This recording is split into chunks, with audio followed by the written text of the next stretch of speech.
Hey, it's Conrad Thompson. Thanks for checking out the podcast here on YouTube. Be sure to hit the subscribe button and the notifications bell. You'll get a notice anytime we upload some new content.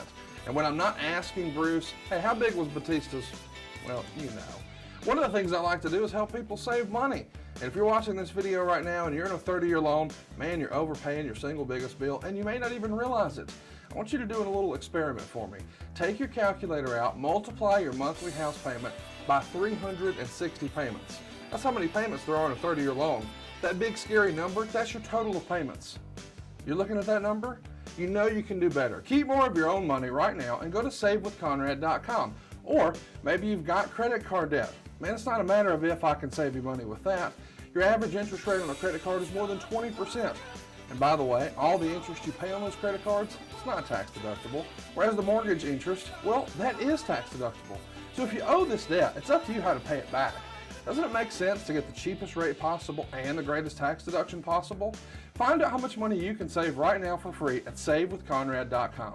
You don't need perfect credit. Even scores in the 500s can be approved, and it's no cost out of pocket.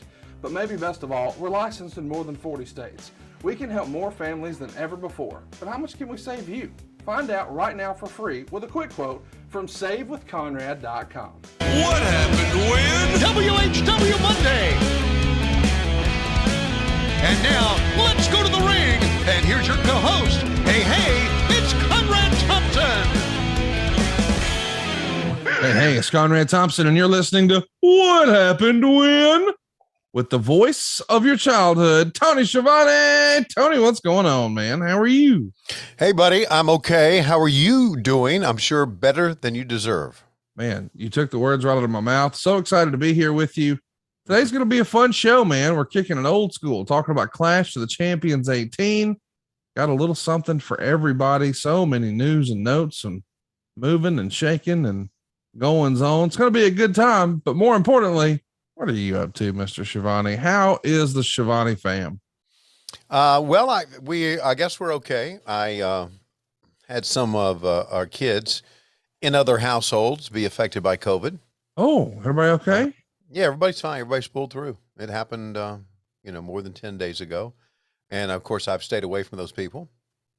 I've had my third booster, or had my booster, and then tested. So I'm negative and well, you've been negative as long as I've known you. Yeah, I know. And this show is living proof of that, buddy, isn't it? Because I was thinking about this as I was arriving here to do this show from the airport today, that I really don't give a fuck. I don't give a fuck. I just don't give a fuck. About anything. Okay. Is that a good thing? Yeah. I don't know. I think it's liberating. I think it takes a lot of pressure off. I have, you mean not caring? Not caring. Okay. Give you a perfect example. Yeah. And I'm saying this just because I'm giving you an example, not because of who you root for, who you pull for. Right. The national championship game. You didn't give a fuck. Didn't give a fuck. No, that is not fun. Did not watch it. Oh, no, that's disappointing, really. I watched part of the replay, the fourth quarter, the next day. Lois and I sit down and watch the fourth quarter. But I don't know if it was half of not giving a fuck or half disappointed that I wasn't able to be there. Mm. I'm not so sure what it was, but I just didn't care. And I was happy for them, really happy for my son, Chris, who's been with the broadcast team for quite a while. And and happy for the guys who are on the broadcast team. It was a great moment, but didn't give a fuck. Well, I watched every minute of it, thought it was a fantastic game, texted the entire Schiavone family congratulating them. I know it was your text that woke me up. Oh, I didn't mean to disturb you. That's all right. No, it's okay. I don't care. I've never cared about if somebody wakes me up. It doesn't bother me out because I go right back to sleep. Boom. Okay. But congrats was it. And, but I just don't care. And I do care about my family. I do care about my job. Of course I do. I care about my dogs, and one more than the other. I mean, let's be honest. Well, yeah, one, absolutely. Yeah. I care about him probably more than any living thing around, if I'm going to be very except honest. for your daughter. Yeah. But I just don't, I'm kind of, Lois hasn't put Fox News on in quite a while. Oh, thank God. Thank God is right. Okay. And she used to tell me, and I'm telling her, so aren't you living better? Yeah, man. Because, Listen, you get sucked down in that news cycle, it just ruins your life. Yeah. Because she'd said, well, Biden did this. And my response is, I don't give a fuck. Well, the COVID numbers up. Don't give a fuck. There are wildfires in California. Don't give a fuck. I just don't care. I don't fucking care. And it's a good way to go through life. I've tried to take the stress out of my life. And one of the ways taking the stress out of your life is not watching a football game where there a team that you're pulling for, right? Oh, well, I don't know about that. Yeah, I think so. So I'll never know. I'm not allowed to do that. My dad would burn my house down. Yeah, I'm sure. I know it's ingrained in the fabric of the Thompson family about college football and Alabama football. But well, here's the thing: I enjoy it, but I don't take it so damn personally. Like my dad just lives and dies with every play, and that stress is just unnecessary. I mean, it really is. Right. Especially when I'm like, I have the perspective of, man, we've done so much, and I've said that a lot here on the show, and I'm not saying that to high five myself. I'm just saying when we won in 92, I was like, this is the greatest thing ever. And then when it happened again in 09, I was like, well, I mean, I was blessed and fortunate enough to see it twice. I can die happy. I'm all set. And we had this incredible run. So now it's like, we're playing with house money. Right. And I want it to be, my dad wants to win it, wants Alabama to win every game by 70. I want Alabama to win every game by 3. Like, let's at least have I wanted there to be some drama, make it interesting. I want to pay attention and be on the edge of my seat. And not dad. He wants total domination. And that's just not fun for me. Yeah. I'm with you. And I just don't watch it anymore. NFL playoffs going on. Don't give a fuck. Oh, you at least got to check in on some of them. You're not going to watch the Super Bowl? Nope. I knew you were, rebuking my invite, but I thought maybe you'd still watch. No, I'm trying to think when it was when I stopped watching the Super Bowls, because I was very proud of the fact that I had been around for every Super Bowl. I watched the first one, and I go back in my mind, and I go back, okay, first Super Bowl, I was playing with toys on the floor in the living room while mom and dad were watching it, the NFL AFL championship game, 67. The next one, I was at home, 60, the Super Bowl II, 68. Super Bowl III, Joe Namath and the Jets. I was home again in Craigsville, Virginia. The next one is Super Bowl IV, the Vikings and the Chiefs. See, I can rattle this shit off from back then. And that was played at Old Tulane Stadium in a mud pile because the drains were backed up. And that's before there was a Superdome. I was at home again. Super Bowl V, I was home, played basketball outside that day when the Colts beat the Cowboys. Jim O'Brien hit the field goal. And then we go on to Super Bowl VI. What was your first one you went to? I've never been to a Super Bowl. Oh, even the one in Atlanta? Yeah, I didn't go to that. One in Atlanta? Wow. No. So I was, for a time, I could rattle off in my memory who played in the Super Bowl and where I was. But then you move on, and I stopped watching. And I think the first one I did not watch was the Cardinals and the Steelers. Didn't they play in the Super Bowl maybe 15 years ago or something? Yeah, that's the first one I stopped watching, and I haven't really watched them, most of them, since then. If the Packers are playing, because we got so many Packer fans in the family, oh yeah, I'll turn it on. But I don't give a fuck, man. My good friend, who, by the way, signed a jersey for me. I ought to bring it in. I'll bring it in next week. Signed a worn jersey for me, Brian Snitker, and he signed it from your favorite slapdick, Brian Snitker. Okay, signed a jersey for Christmas for me. That is the coolest thing ever, isn't it? One of my good friends, Chris Schiavone, set this up. Had lunch with Snit, signed the jersey. Chris bought it, and one of my really good friends, Brian Snitker, won the World Series Didn't give a fuck. I don't. Okay. So I'm 64. Will I see 65? Yes. Don't know. Yes. Don't give a fuck. You care if you live. What are you talking about? No, I've had a good life. If I die, there you go. Maybe I'll find out something really cool in the next life. I don't know. So just don't give a fuck. Dude, you need to. I mean, You need therapy? Oh, is that what you're saying? I know. Just one good one, and then you'll be back with us. You'll be like, I gotta live. I gotta get more of that. This can't be it. What are you talking about? There's more of this to get. Oh yeah, I don't know. I just but life is good. It really is. It's really, really good. So. Well, we're going to have a great time today. By the way, I feel like that opening ramble was sponsored by a book. Have you read The Subtle Art of Not Giving a Fuck?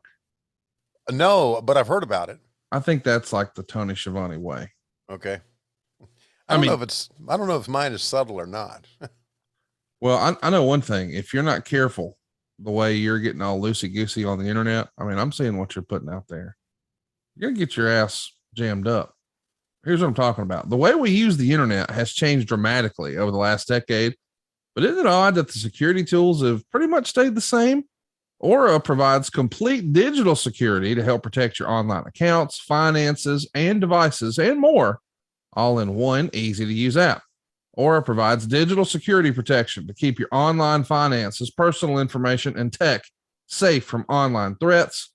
It's all in one protection from identity theft, financial fraud, malware, scam sites, and so much more. With Aura, you'll get alerted to fraud and threats fast. Like if your online accounts or passwords were leaked online, or if someone tried to open a bank account in your name. By the way, Aura is easy to set up. All the plans come with $1 million in identity theft insurance to help recover your stolen funds. And they have an experienced US-based customer support team that's got your back. Aura is a new type of security service that protects all of your online information and devices with one simple subscription. With an easy online dashboard and alerts sent straight to your phone, Aura keeps you in control and guides you through solving any issues. And Tony, I think you have a special offer for us. Conrad, for a limited time, Aura is offering our listeners up to 40% off plans when you visit aura.com/WHW. Go to aura.com/WHW to get complete protection and savings of up to 40%. That's aura.com/WHW. So you brought her up. I want to ask about Lois. Mm-hmm. You said she hasn't turned on Fox News lately. Has she turned on the damn stove? Is she rattling some pots and pans? I mean, I gave you shit about a month ago. Your wife's on Facebook. Mine's cooking breakfast. Yeah. Have you shared that information with her? Have you made any changes in that direction? Is she? No. Oh, no. She cooked Thanksgiving for me and her. It was really cool just for the two of us. I thought it was very, very cool. What's the lowest Thanksgiving look like? Turkey. Does a great job on the turkey. She also cooks stuffing, sweet potato casserole. Wait, stuffing, not dressing. Dressing. No, I call it stuffing, but it's dressing. We don't stuff the bird. Okay.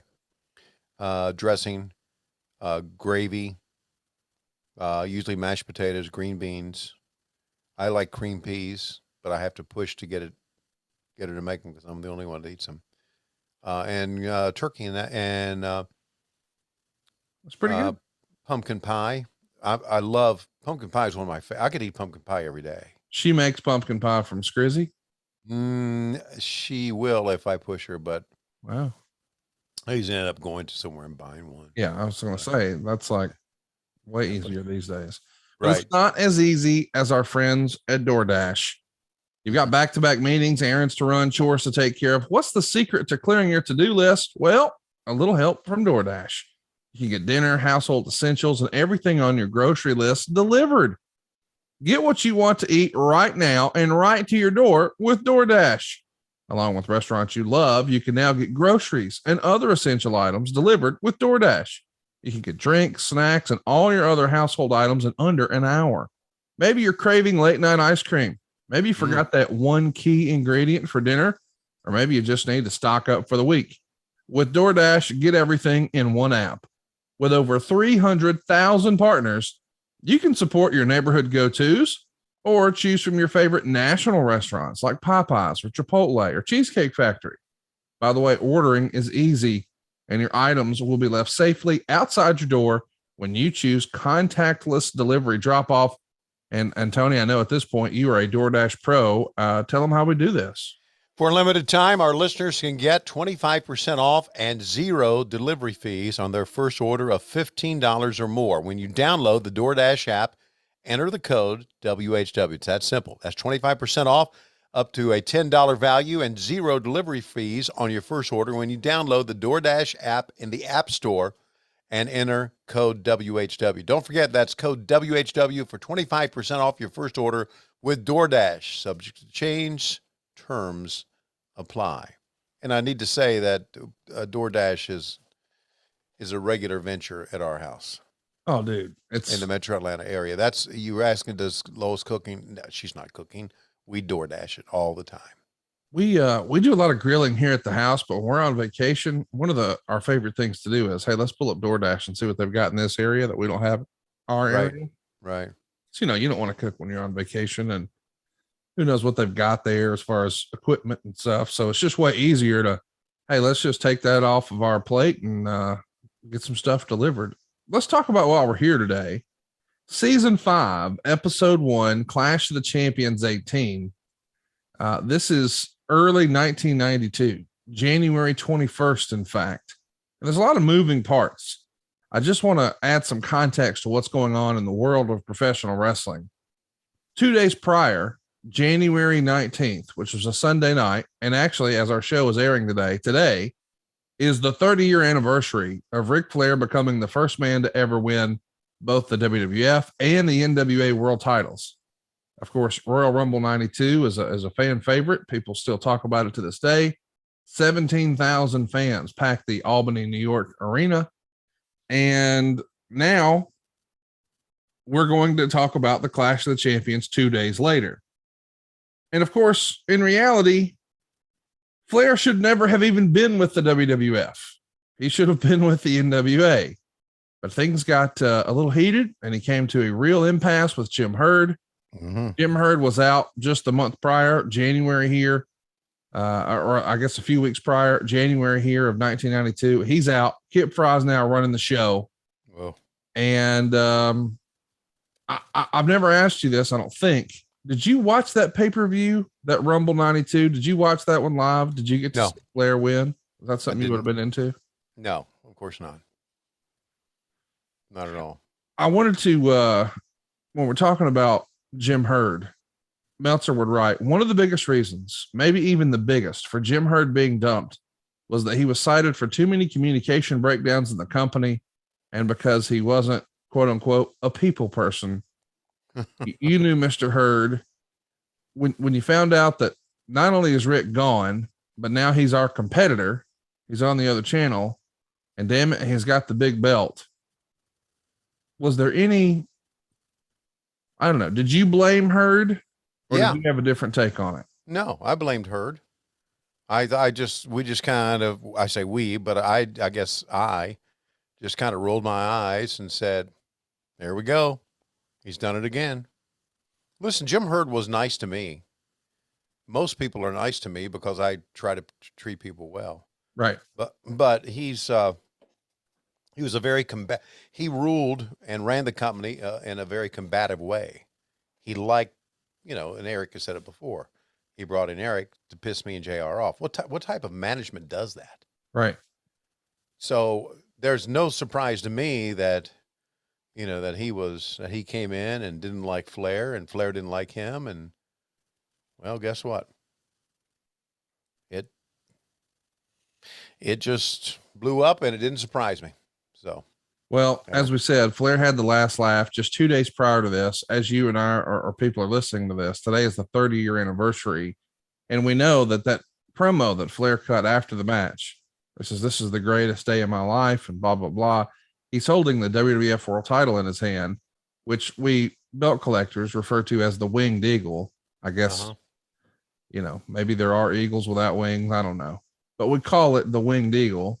And today over at adfreeshows.com, we're actually doing title chase on that world title, the Winged Eagle. So check that out over at adfreeshows.com. But I wanted to mention Flair because he's not the only name that's sort of in the news as far as going back and forth.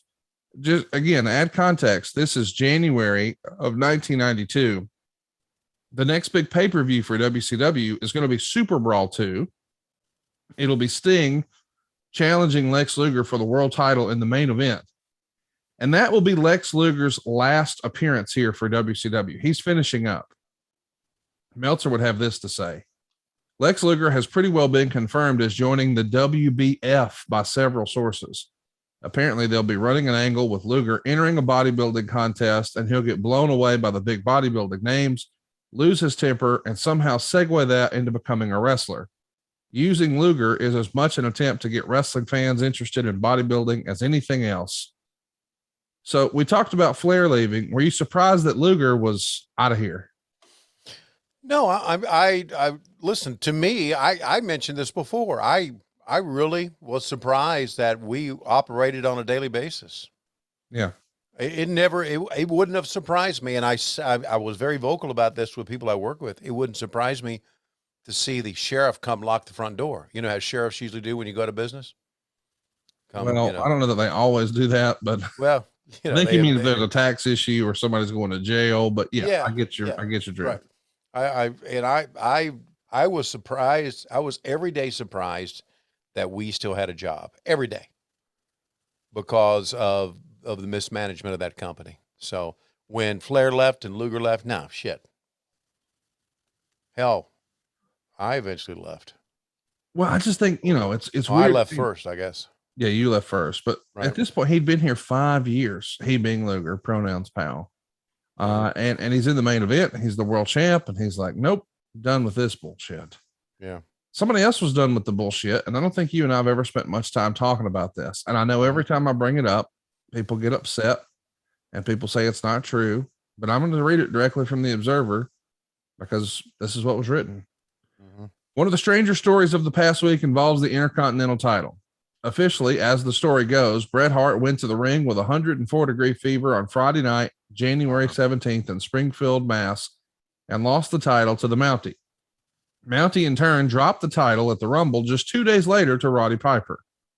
As has become pretty common knowledge as the week went on, Bret Hart had negotiated at one point and agreed to a deal where he would debut on Tuesday at the Clash of the Champions for WCW in Topeka, where he'd come out wearing the Intercontinental title, something of a payback for the WWF bringing in Ric Flair and having him wear what WCW considered their world title belt. The fact that Hart was losing the title in Springfield was the world's worst kept secret, being that the WWF syndicated shows went out the satellite on Wednesday, which means anyone with a dish would have been able to watch on Wednesday, talk about them in past tense in detail, an angle that was actually going to occur just 2 days later. It should be noted that the decision was made to change the Intercontinental title from Hart to Piper weeks ago before any of the talks with WCW had started. So despite rumors to the contrary that are sure to spread, it wasn't a last-minute decision by Titan to get the belt off of Hart for fear that he was leaving. If anything, Hart knowing he was going to lose the title may have been an impetus in his exploring of an option to jump. Apparently, WCW offered Hart a guaranteed deal that was substantially more than what he was earning as Intercontinental Champion. However, after apparently agreeing to the deal, Hart had to back off because he realized in his contract with the WWF, which he thought had run out, it had actually rolled over, and he couldn't give notice for several more months. However, WCW sources indicate that Hart, who backed out of the deal as of a few days ago, will be coming in not too many months. Hart was promised that after losing the strap to the Mountie at the house show that he would be getting it back at WrestleMania, even if it meant in a babyface match against Piper. However, those kinds of promises in wrestling aren't often kept. In this case, since word got out on several Wrestling 900 numbers, the plan WCW was attempting, Hart probably isn't in exactly the most favorable political position in the WWF right now as a possible lame duck. As far as similar rumors regarding Kurt Hennig, first off, he's still months away from returning to the ring to begin with. Second, he's just signed the new contract as an announcer with the WWF. Although from what I'm told, he's longtime best friends with Rick Rude, and nearly everyone in wrestling is envious of Rude's contract with WCW. And then the next week, he would print a correction. The word we received at press time regarding Hart going to WCW was incorrect, and that by the time we wrote it, the deal was temporarily dead. He's under contract to the WWF. His earliest out would be September, and Hart would have to attempt to void his contract. Hart was offered $300,000 as a guarantee to make the jump and had agreed to it until he realized it rolled over. So there it is. Bret Hart tried to come to WCW, and as it says in the Observer, wear the Intercontinental title out as payback for Flair showing up with the big gold belt. Did you remember hearing that maybe Bret Hart was supposed to show up at this clash we're about to watch? Didn't even know about this. First time I'm hearing about it. Wow. Right now. Maybe. Can you imagine if he would have showed up though? How cool that would have been? Like, imagine the matches he and Sting could have had in 1992. Yeah, that sounds pretty cool. But look, WCW in the early 90s was a fucked up company. I don't know if we would have been able to really make that work had he come over. Well, you couldn't really make it work when he came over in 97 either. Yeah, that's right. I don't know. He's a great, I'm not disparaging Bret Hart here, please. Not at all. But I just had no confidence in what we could do back then. Yeah. And just didn't. I mean, I think two of the greatest examples are Stunning Steve Austin and Mean Mark Callis. Doesn't that just about say it all? And Foley. Mick Foley, yeah. Yeah. But of course, he used the Cactus Jack character and obviously he was, but I mean, we had The Undertaker, we had Stone Cold Steve Austin. We were just creatively, saddled by these endless meetings in Jim Herd's boardroom that were just nothing but arguing, pissing sessions, and getting nothing done. Nothing done. And Kip was a little bit better, but Kip didn't like wrestling at all. Perfect example, and I don't even know if we should go back and look at one. Maybe we should. I don't know if it's on our schedule. Go back and take a look at what Kip Fry did to World Championship Wrestling, WCW. We're about to watch an example of it right here. This is his first Clash of the Champions we're fixing to watch. No, I'm talking about when he put JR on in a ring and did a 1 hour on talk Saturday night. Yeah. On Saturday night. We watched one of those with Randy Owen, I think, once. Yeah, right. Just it just blew my mind.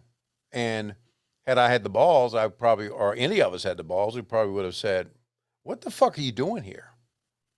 And I remember asking him, I said, I remember just saying casually, "Why are you doing this?" And he said, "Because I'm trying to make the show watchable," which told me he hated wrestling. Trying to make it watchable. And I'm telling you, it wasn't watchable. It was worse. And I got to give JR credit for, he just hung in there and did it. So, but no, they listen, the whole Bret Hart thing does not surprise me at all. So Tony, without further ado, I think it's about time for us to get ready and start firing up our Peacock Network, season 5, episode 1. We'll be watching Clash of the Champions 18. But before we press play, this is Jesse Ventura's debut, this particular show. And as the story goes, he did a deal with WCW, which was called a limited deal, to do promos and cable company infomercials for Super Brawl and to do the announcing along with Jim Ross and Tony Schiavone at the Super Brawl show in Milwaukee. Meltzer would write, Ventura's deal was, according to WCW sources, the most lucrative single event announcing deal in the history of pro wrestling. The deal also included additional bonuses for Ventura based on the buy rate of the show, while hiring Ventura, who developed a huge cult following as a commentator with the WWF and is generally regarded as the person who popularized the role of a heel wrestler doing commentary, does add credibility to an organization that is seemingly on a small rebound. But there is a downside as well. By signing Ventura to a deal of this magnitude, they've established this per event price. If he does just Super Brawl, WCW has gained nothing by having him other than he'll make a pay-per-view show, which probably would have been a great show to begin with, a little more entertaining. Ironically, some of the WWF officials were trying to spread word that Ventura signed with WCW because he had quote unquote ran out of money. And it was coincidental because Ventura was just featured this past weekend on Lifestyles of the Rich and Famous. Jesse laughed at the insinuation, pointing out how he's got a regular gig as a co-host of the syndicated Grudge Match show, and said, if I was broke, which I'm not, I wouldn't be now, referring to this new deal. And Kip Fry, your boy, was trying to lock down a multi-year contract for Jesse to try to help build the anemic syndicated ratings for worldwide and put him with you. Right. Meltzer would also say they'll probably be bringing back the color commentator roles on all the shows. It's no secret they want Cornette back to do WCW, but don't expect that deal to be done. Quote, it's funny, but probably the best guy they could put in that role they want Ventura for syndication is right under their noses. And he worked in a job role on the syndicated tapings, Scotty the Body. Now, you know him as Raven, but I liked it. Here he is in 1992, and Meltzer saying, hey, man, Raven can do that. You know, Scotty the Body. Do you think, you know, in an alternate universe, he could have had a big run as a color commentator? I think so. I think he could have. Could he have been Jesse Ventura? No, nobody was Jesse Ventura. Yeah. And we can talk about this as we go along. You know, I made my first appearance this past week, as we're recording this right now, at High Spots in Charlotte. How did it go? It was wonderful. Never been there before. They're good folks. They are good folks, and it blew my mind of all the stuff they had. How about that that TV box that I saw online over the weekend? Wasn't that cool? Yeah, right. The one that I signed? Yeah. Yeah, I signed one side, Eric signed the other, and just explain amazing. to our audience what we're talking about, because it was a cool piece of memorabilia. It's a box, a security box, and it's got in it an old WCW monitor. Isn't that fun? So this person had not only the monitor that we used as announcers on the set, right? The old monitor, which were big, right? Yep. Not the flat screens that we use now, but he also had the box that went with it. And he had Eric Bischoff sign on one side and I signed on the other. I signed the tape machines are rolling. We got to go, something like that. So it was a big square, very heavy, very much collector's item, because that may be the only one that's around. Yeah. You know, shout out to Corky, man. That's a really cool piece. And yeah, I know he's excited to have it, but I'm wondering, were you excited to have Jesse Ventura?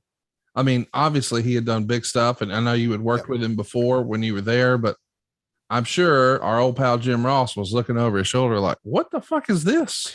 Yeah, look, here's the deal. When they asked me who was the best color man I ever worked with, I'm going to say Jesse over Bobby, and I'm sorry, but I am, because Jesse, to me, was the best color man I had. Now, my best broadcast partner I ever had was Jim Ross. When Jim and I used to work together side by side and do the shows together, that I think was our best work overall. But my best color guy, a straight color guy, was Jesse Ventura. And I remember when he came in, I asked Kip, I said, am I going to work with him? Because I wanted to. And he said, I want JR to work with him on TBS, you to work with him on syndication, because I think that it's important that both of you work with him. Now, I was excited, very excited. Jesse and I started riding together at all these towns we did worldwide, because we did a lot of towns in the Georgia area. I remember going to Albany, Macon, places like that we could drive from Atlanta, until we started doing voiceovers later. And he would just work in the studio. But I remember all of that. But I also remember this. I remember that JR was very, I don't know if he was upset about him being here, but he did. I don't think JR liked the fact that Jesse was making so much money. I think JR took issue with that. And I think JR has been honest about that. No, he wrote about it in his book and all that. Yeah. Yeah. In later years. And I could tell that, but he and I approached it two different ways. He thought, you know what? He's making more money than me and he shouldn't be. And that's wrong. And I looked at it as if he's going to elevate our product and he's going to elevate me and he's going to just make us better. So that's how I looked at it. Well, here's what I look at. If you're really trying to have a conversation about money, about how, maybe there's more month at the end of the money or how to best leverage yourself to get the best deal, you need to go to savewithconrad.com, and don't take my word for it. Just ask my man, Steven, out in St. Charles, Missouri. He left us a 5-star review over at conradreviews.com. And here's what he had to say. I've refinanced before and was expecting a complicated back and forth of endless documents, LOEs, and in-depth financial statement reviews. What I ended up with was a small list of necessary documents one time, which were all easily attainable. What a relief. I've heard the sales pitch numerous times from listening to Conrad's podcast. All lenders say it's super easy, et cetera, et cetera. Well, let me tell you, if you're looking for a quick and legitimately painless process, Conrad's team is it. For me, it almost seemed too easy from what I had anticipated. From the initial phone call all the way through closing, it was like talking to a friendly neighbor. Not overly formal and awkward, rather genuine and very pleasant. I can't really say enough about Conrad's team. I dropped nearly a full percentage point of interest while lowering my monthly payment and getting cash out. Do yourself a favor. Even if you're curious of your options in your home, give Conrad's team a call. Check it out. Find out how much money you can save for free. We've got hundreds and hundreds and hundreds of 5-star reviews for you to check out at conradreviews.com. But then get yourself a quick quote. Find out how much money you can save for free, especially if you've got it on your New Year's resolutions list to get out of debt and save money. Man, you can do both without perfect credit, without money out of your pocket. And dude, if we can't save you some cash, we won't waste your time. Find out how much money you can save right now for free at savewithconrad.com. NMLS number 65084, equal housing lender. Hey, and did I mention no house payments for 2 months? Savewithconrad.com. But there's no saving us now, man. It's time for us to watch Clash of the Champions 18. I'm ready to roll. If you are, you want to give us a special countdown today? Here we go. And let's go to Steph Chesney. Steph's a wonderful musician. Really is. Good guy. Pain in the ass. No show Jones. Says I'm going to go to this show. Never shows. I'll see you there. I'll be in Raleigh. Doesn't show. But that's the life of a rock and roller, I guess. Steph, take it away. You know it's all about you!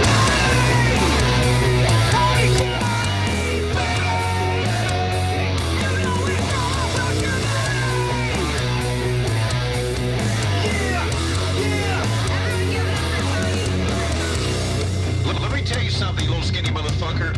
I will beat your ass, plus I will beat your ass in video games. I know that's your freaking life. How's it gonna feel to go back to Connecticut and tell the fuckers that an old 63-year-old man beat your ass?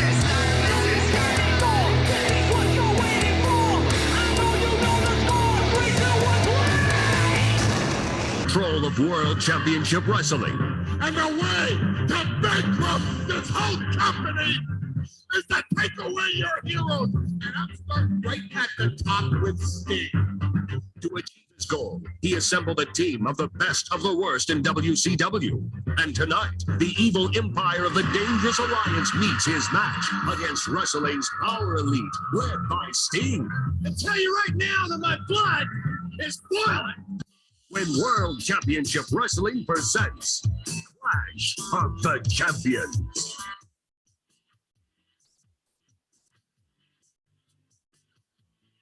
Now, from the Kansas Expo Center in Topeka.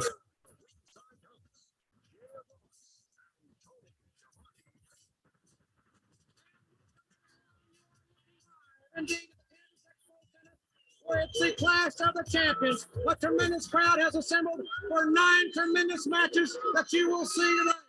And fans, it's going to be a tremendous night and a to make their statement and their intentions known here in WCW. And Tony, in addition to the great wrestling action, we've got some big surprises for all the fans watching. It's our first big event of 1992. And what a way to start it out with a Clash of the Champions. You have some blockbuster announcements concerning World Championship Wrestling later on in the telecast, Jim. And we think this is going to be the best Clash of the Champions ever. Bischoff and Missy Hyde are standing by. Let's go to them now. All right. Thanks, Jim and Tony. And welcome to the Clash of Champions. Wow. Once again, WCW brings you the very best this sport has to offer. And this is, there's so much excitement surrounding the Clash of Champions. But like always, Eric, I'm going to be where the action is. And I'll have interviews throughout the broadcast with some of the biggest and brightest superstars of WCW. But right now, it's time to kick off the Clash of Champions. Let's get down to Gary, Michael, Capella. Oh, wow. Man, All this stuff makes me smile. the good old days, dude. Well, you know what? It was when you look back on it now. But when I think about some of the behind the scenes stuff, it's kind of like, eh. But what made me smile was working with Jim Ross. Mm-hmm. How handsome Eric Bischoff was. Wow, he was good looking, wasn't he? Yeah, he was. He's a movie star, okay? Missy looked great. And that goddamn shirt that I had with that white collar. How about Man. Harley Race here? Harley Races. I mean, by the way, is that not one of the coolest items in pro wrestling history? Yeah. That Vader helmet. Yeah. And he's going to be teaming with Mr. Hughes here. What an imposing tag team that is, dude. Yeah. You know what?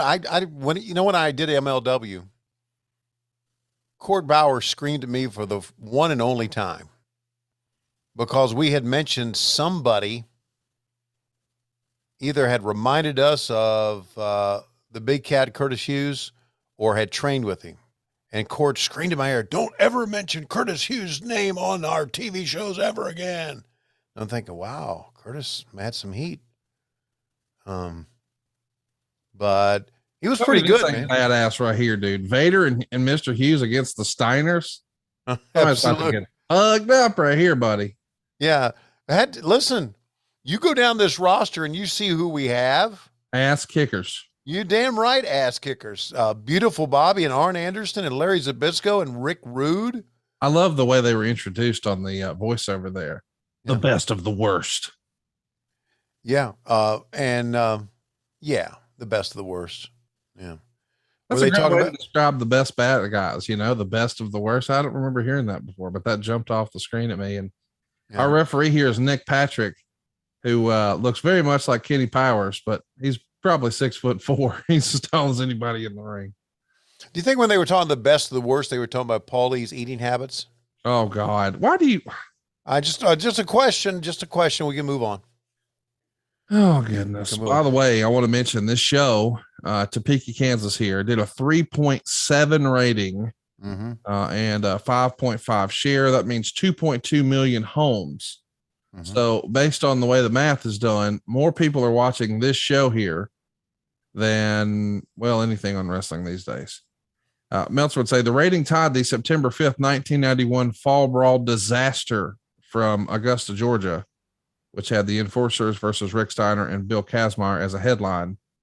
This is the lowest rated clash in history, or at least tied. Wow. So I have a feeling right here what we're seeing, Conrad. Yep. I don't want to interrupt you about the numbers, but I want you to continue with them. But I have a feeling that Scott Steiner is shooting on Mr. Hughes right now. Take a listen to the commentary. And That's okay. Colorado, number one draft choice of the Rams. Big right hand by Mr. Hughes. Found his mark with the jaw of Scott Steiner. Scotty and Rick cannot allow Hughes and Vader to dictate the pace and control the offense, Tony, in the early going to this one. But Jim, they got to keep them off their feet. From establishing that vertical base, that's what Scotty tried to do with a single leg pickup early on. Mr. Hughes now letting his guard down.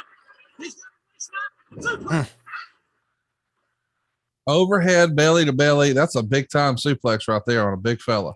It is, but it also takes a pretty good athlete, Mr. Hughes, to go up with him, you know? to get it done. And that's why Curtis Hughes was a talented guy. And we've seen already the stuff he did look really good, the headbutt, everything. But I just think the single leg by Scott to start things that took him off his feet was really, really well done. Boy, I miss the Steiners. I really do. So great. I know you don't watch other products, but not too long ago, Rick Steiner's son, who's wrestling under the name Braun Breaker, which everyone agrees is a terrible name. Right. His real name is Bronson Rex Steiner. Right. I thought just call him Rex Steiner would have been a home run. That's right. For that matter, just Bronson Steiner. I mean, my God, what a cool name. Right. As we see Mr. Hughes shit can both of the Steiners, and here they come back in off the top.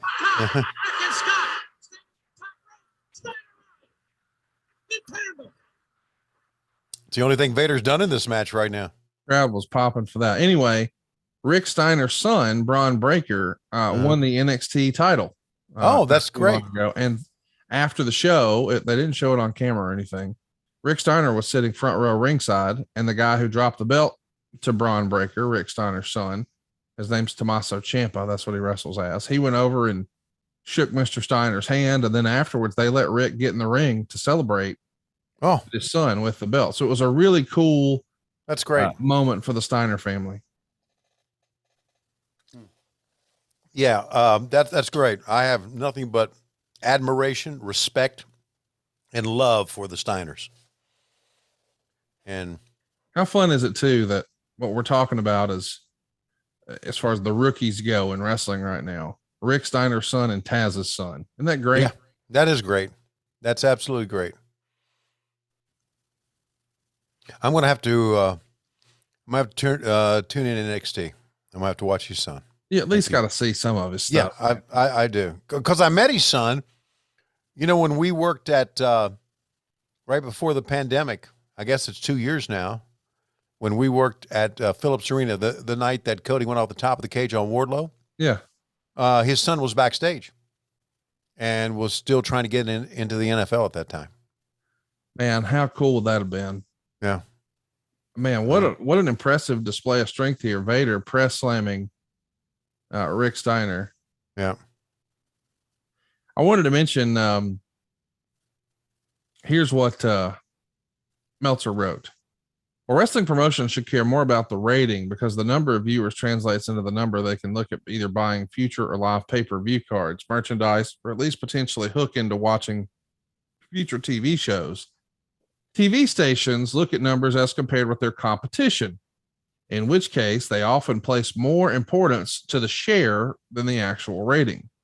So from a TBS standpoint, and since they own the company, maybe that's the most important standpoint. From the numbers criteria, this is the least successful clash in history. Wow. Despite all that, Meltzer would say that there's 5,500 folks here in Topeka. Yep. He would say it looks good enough in most of the camera shots. But the live gate was only $24,500, which means he thinks the attendance for the paid gate was under 2,000. Right. I also want to mention that this is a show where kids were let in for free, which is why there's a lot more kids here than you might have seen in other shows at the time. Right. Despite all that, and despite it being maybe a financial failure, it was a critical success. The readers of the Wrestling Observer gave this show 81.5% thumbs up, 9.8% thumbs down, and just 8.7% thumbs in the middle. As we see Vader going to the top, let's take a listen. This duo in this matchup, but he's caught by Rick Steiner with his right hand. And now what can Rick Steiner do? He got him up. What streak by Rick Steiner? Belly to belly suplexing Vader off the top rope. Scotty in. He's got him 1, 2 to near fall. He got 2 that time. God damn, I love the Steiners. Yeah, man. With JR calling it. This JR is my favorite JR. Yeah. I tell him that all the time, and I don't think he knows how to take it. Most wrestling fans really, really prefer his WWF stuff and the black hat and stomping a mud hole and walk. Oh my God. an incredible gut wrench suplex or belly to back suplex. He damn near dumped Vader on his head. That was unbelievable. And now Steiner's up top. And Vader catches him, turns him into a power slam. This is some ass kicking shit here, dude. Yeah, man. This is opening bout. Opening bout. If it's the lowest rated Clash of the Champions, then you think a lot of this was Ric Flair fallout? I think yes. Oh my gosh. So Scott Steiner tries a sunset suplex, and Vader just Yoko splashes him, just sits on his chest. Really fantastic spot. Yeah. No, I think a lot of these guys realize the WWF 2 nights prior to this, on Sunday night, the 19th, had a sold out crowd in Albany, New York. Yeah. And people said it was one of the best WWF pay-per-views ever. And the guy who was once the face of this place won their big belt and sort of stuck it up Jim Herd WCW's ass. And I'm sure everybody out here now is like, hey, we're going to prove a point that he may be gone, but we're still here. Yeah. This match was a great match, man. It was a great match. It was a great show. And as it's going to pan out, I think Ric Flair going over there, taking that world title belt with him, I think that showed us to be a second-class promotion on a national level. Agree. And I think it was tough to dig out of that. Well, we never dug out of it. I guess we did with, look at that big back body drop when Eric took over. Did you see how high Curtis Hughes got for that? Yes, I did. These guys are throwing out the rule book of being a big guy, and they're doing all the big power moves because they can all pull them off. Right. I mean, the Steiner brothers here, they could bench press a fucking Brinks truck. Right. Yeah, Vader comes in and I'm thinking an old cliche here. You know what's coming. Yeah. I'm thinking about getting my hair the same length as Nick Patrick's there. What do you think? I think it would be fantastic, dude. Oh, I'm sure you would. No, I would love that. If you had like that Kentucky waterfall going.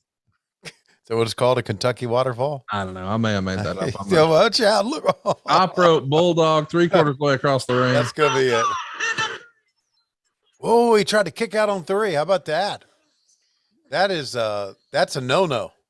Somebody's going to get duct taped to some shit later. Yeah, that's a no-no. For those of you who know what I'm talking about, when you go down with a 1, 2, 3 count, you stay down. You don't kick out right after the 3.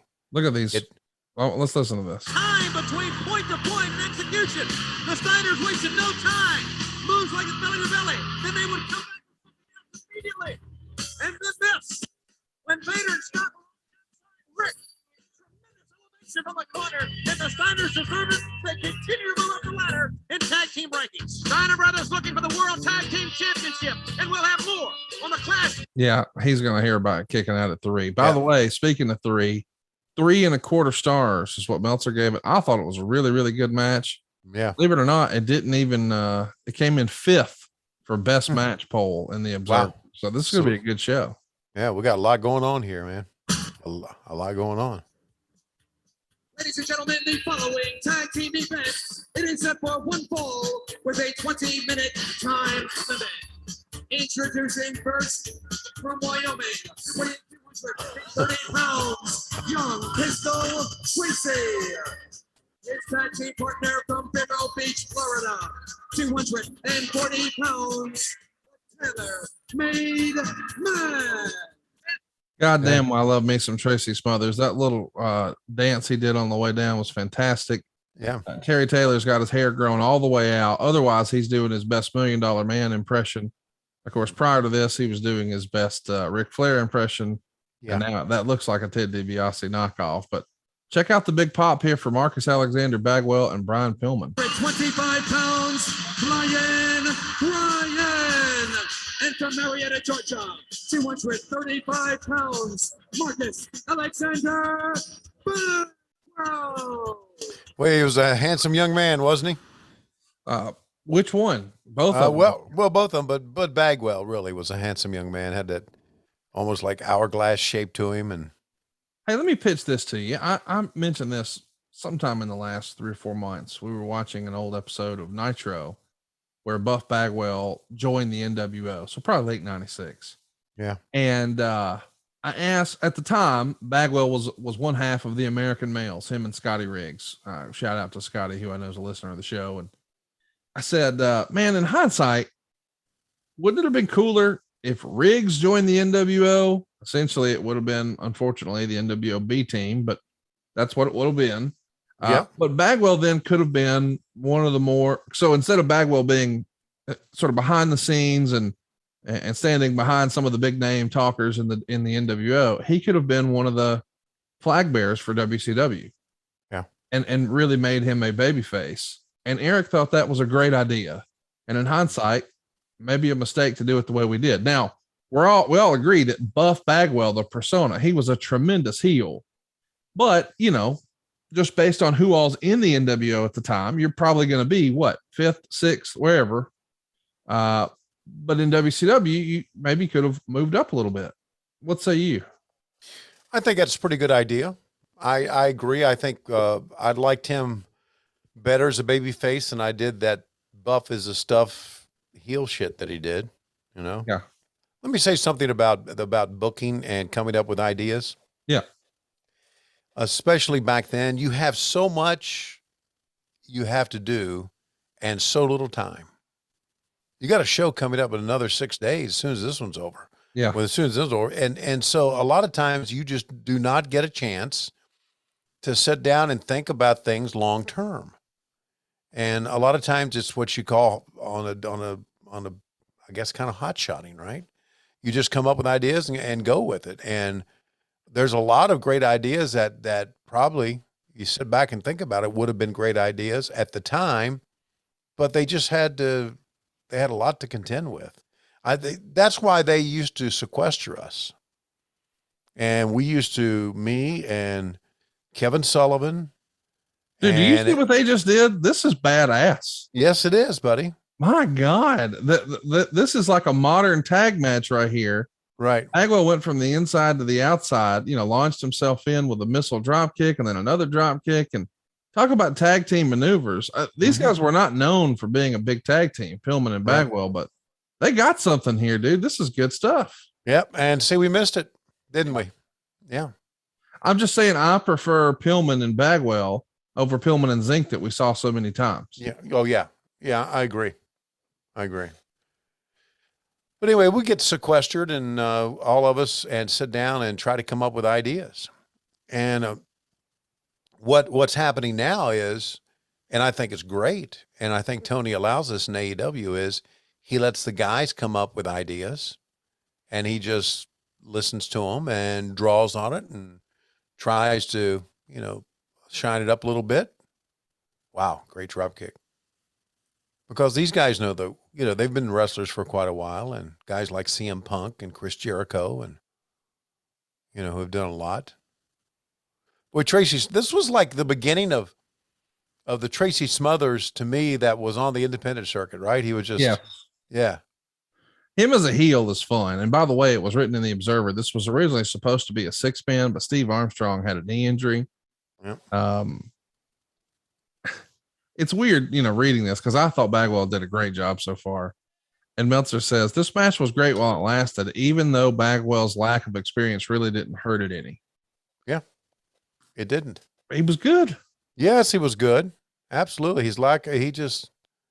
And Terry Taylor's putting on a clinic here too. And you can tell that he's definitely a leak, if you will. If nothing else, this should show that Pillman and Taylor have no business being underneath performers, but pretty much everyone reading this already knew that to begin with. Taylor is as good as anyone in the promotion as an overall worker, and that's a promotion that includes Steamboat, Windham, and Anderson. When Pillman is on, his athletic ability / work rate combination may rank him only behind Steamboat on the babyface side. I like this, man. This is a good match. Meltzer even liked it better than our opener. Our opener got 3 1/4. This gets 3 1/2. Of course, this is more Meltzer style. He likes, I mean, don't get me wrong. He likes the Japanese suplexes and hard hitting style and all that of the Steiners, but this fast paced action, this is his cup of tea right here, dude. Yeah. And 2 guys diving out of the ring onto 2 other guys is something that has stood the test of time. It happens all the time now. Said another way, these guys are ahead of their time. Yes, they are. Suplex to the floor. Very good. Oh my God. Terry Taylor just suplexed Brian Pillman to the floor. Right. In 1992. And then here comes Tracy. I love Trey. How do you not just love Tracy Smothers? He's just fun to watch. If we were doing it today, there have been a lot of 2-box replays. Let's take a look at that once again, which I love doing. I don't know why we didn't figure out it back then. It probably cost a lot more back then than it does now. Maybe so. Just saying the technology and all that is so different. Yeah, there were tape machines back then. Yeah. And there are no tape machines anymore. They're hard drives or discs or cards. Yeah. Yeah. Pretty fun match here so far, though, dude. Oh, yeah. It's been a fun show. And you know what? The fans kind of into it, too. It looks good here. There's a lot to like about this show. It really is. Meltzer, or the readers of the Observer, rather, said this was the second best match on the show. And the best match poll, this came in second. So pretty high praise here. Man, look at that power bomb. Yeah, because we're still going to have, I guess, in the show, Vinny Vegas is going to show up in this. We'll see Dustin. We'll see Barry Windham. Unfortunately, we're going to see Paul E. And I think Cactus Jack is in this one. I mean, think of the talent that we have. Unfortunately, everybody. Yeah, unfortunately, I think Michael Hayes is going to be in this thing too, isn't he? Hey, I want to mention, it was in the Observer here. Morale and enthusiasm within the organization is the highest it's been in a long time. Wow. I wonder if that was because Jim Herd was gone. And I would say probably. Yeah. Yeah. Yeah. I just listen. Again, go ahead.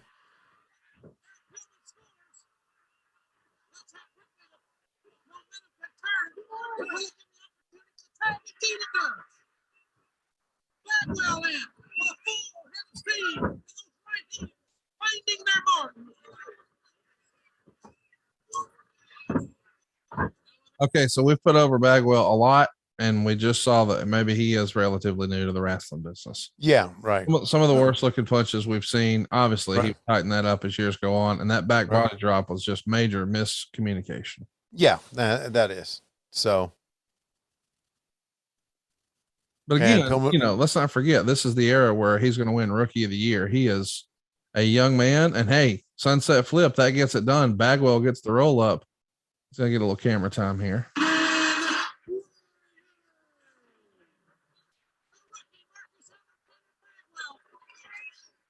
I love that rather than Pillman go celebrate with Bagwell, he's like, nope, going up the ramp, going to the back. Thanks. Let's take a listen. And like we said early on, never team together. Their teamwork was really brisk. They looked great as a team. And then you saw Brian Pryor.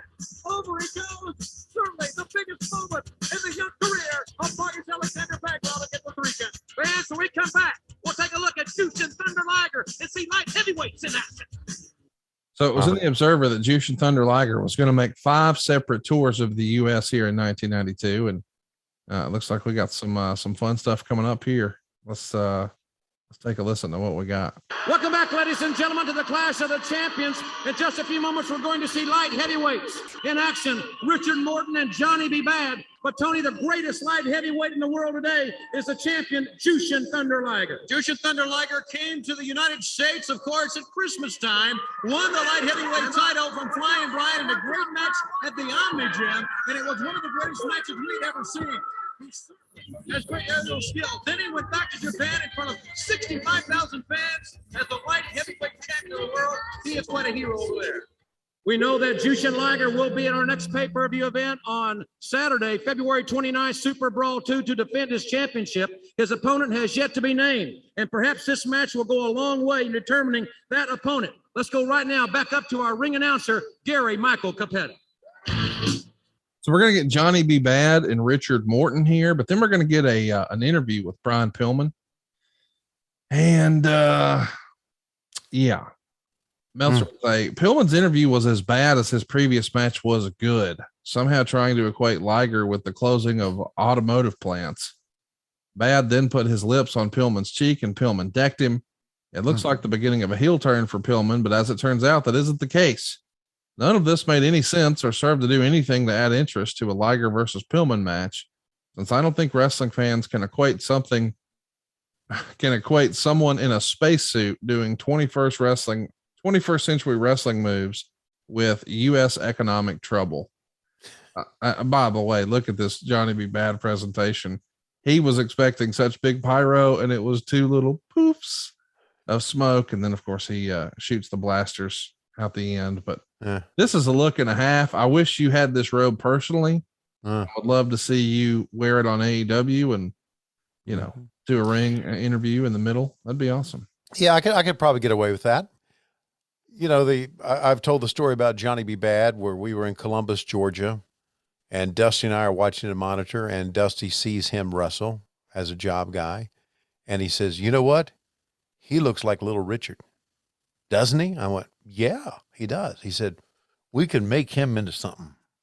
And that's how Johnny B. Bad was born. Dusty went off and thought about it, and Johnny B. Bad, because, Dusty used to sing the song Johnny B. Good all the time. It was one of his favorite songs. Costume change in the middle of the entrance ramp. Yeah. And you know what? Credit, Mark Marrow with taking that Johnny B. Bad, right? And making something of it.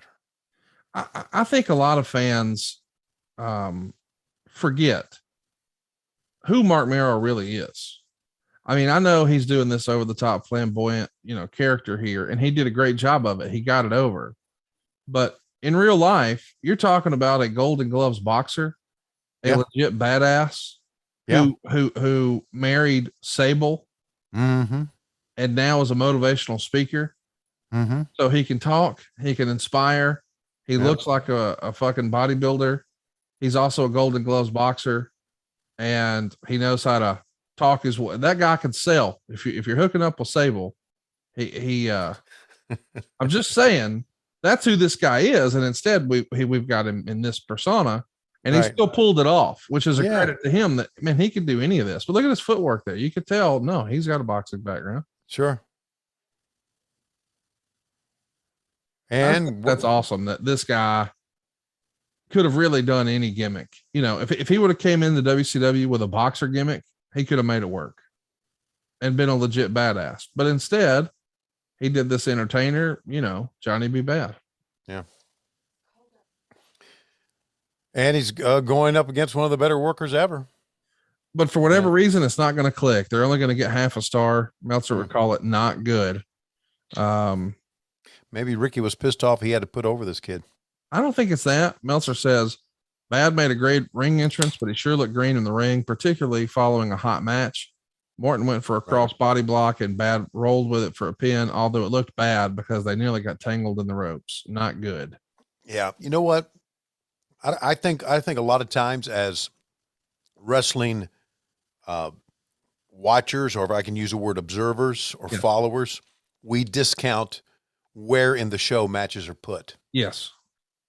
Because if you have a hot match, ain't nothing you can do sometimes to follow it. Nothing. You got to bring it down. Yeah. Up, down, up, down, up, down. Is that Jackie Crockett sitting on the ramp? Yes, I believe it is, because he has shorts on. Yeah. I saw shorts and some chubby legs, and I was like, yeah. But I think it was one time, we had a show and had a great match within the last couple of years. Right. And I remember Britt looking at me saying after the show I'm glad I didn't have to follow that match. Yeah. It's just like it's like the killer segment. If you have just a great match, I mean, what are you going to do next? So, yeah. So I totally agree. Yeah. So this match may have had some good parts, but the fans weren't buying it really. And Ricky's a babyface, right? I get it. This was all the tailor-made man, and Richard Morton was all the remnants of Terry Boatwright and that Alexander York thing. Hey, by the way, as we're recording this past weekend, Matt Cardona, the former Zack Ryder, declared himself the ECW television champion. Oh, he beat Rhino in Detroit. And then the next day in Chicago, he wrestled Ricky Morton. Zack Ryder and Ricky Morton. Who had that on your bingo cards a few years ago? Right. And I think, if I'm right, isn't the Rock and Roll Express in the midst of their retirement tour? That's exactly right. Kudos to you for somebody who doesn't get on the internet very much. You know the deal. Ricky and Robert are doing their farewell tour. This will be their last year where they're going to do tag team bookings for matches together. Yeah, bullshit. Of course. No, here's the thing. I do believe that they'll continue to make appearances like meet and greets and autographs and all that. But I do believe that Ricky's trying to do stuff with his son Kerry now. And Moe, that finish was just the wrong place. Yep. That's the end. Mark Mero, aka Johnny B. Bad, gets the win. But they were really underneath the ropes. They probably should have called something else, but it is what it is. Yeah, the reason I know is that I guess I had heard it, and I know that as you and I are recording next weekend, this coming weekend, they are going to wrestle FTR in Spartanburg, South Carolina, apparently.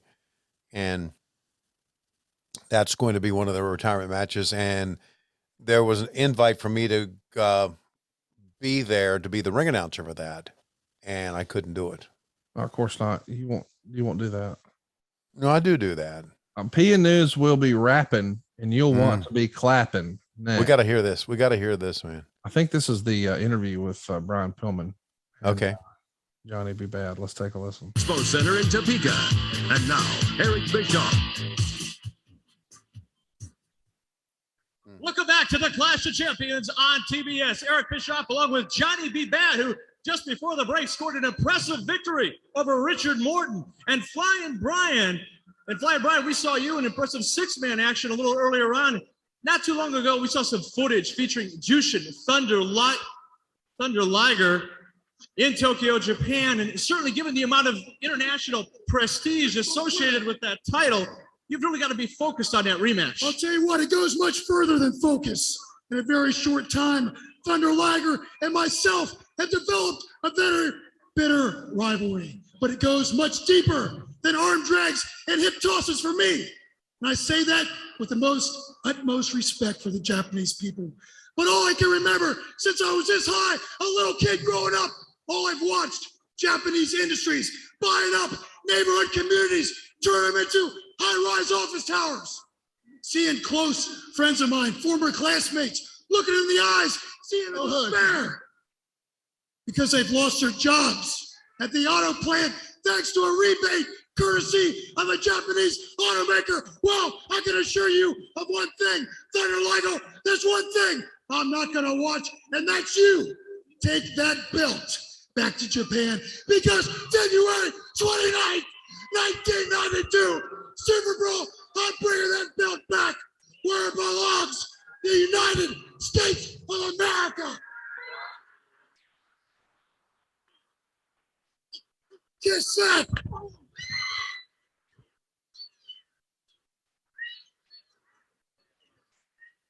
Let's get back down to the ring. The fuck was that? That was real bad. Yeah, that was real bad. And the fact that Johnny B. Bad was there doing all this, tried to suck all the air out of that interview. And it looked like Brian was. God, look at this DDP. Good God. 8 pounds, Diamond Dallas Payne. How about Eric not getting the memo that was not a six-man? He said, what did he say? He said, Brian, you were involved in a great six-man earlier. Oh, yeah. Yeah, which it had been, right? We had talked about that. It was a tag.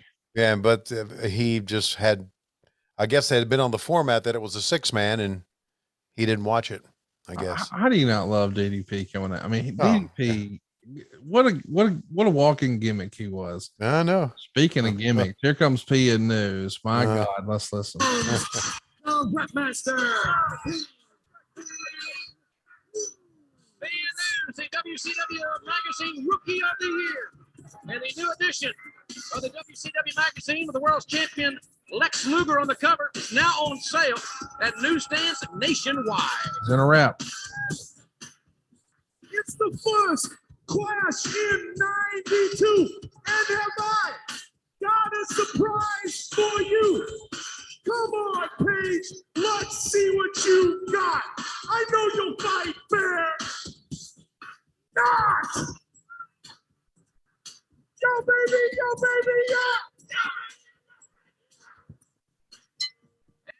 listen, not everything in wrestling is for us. I've learned that.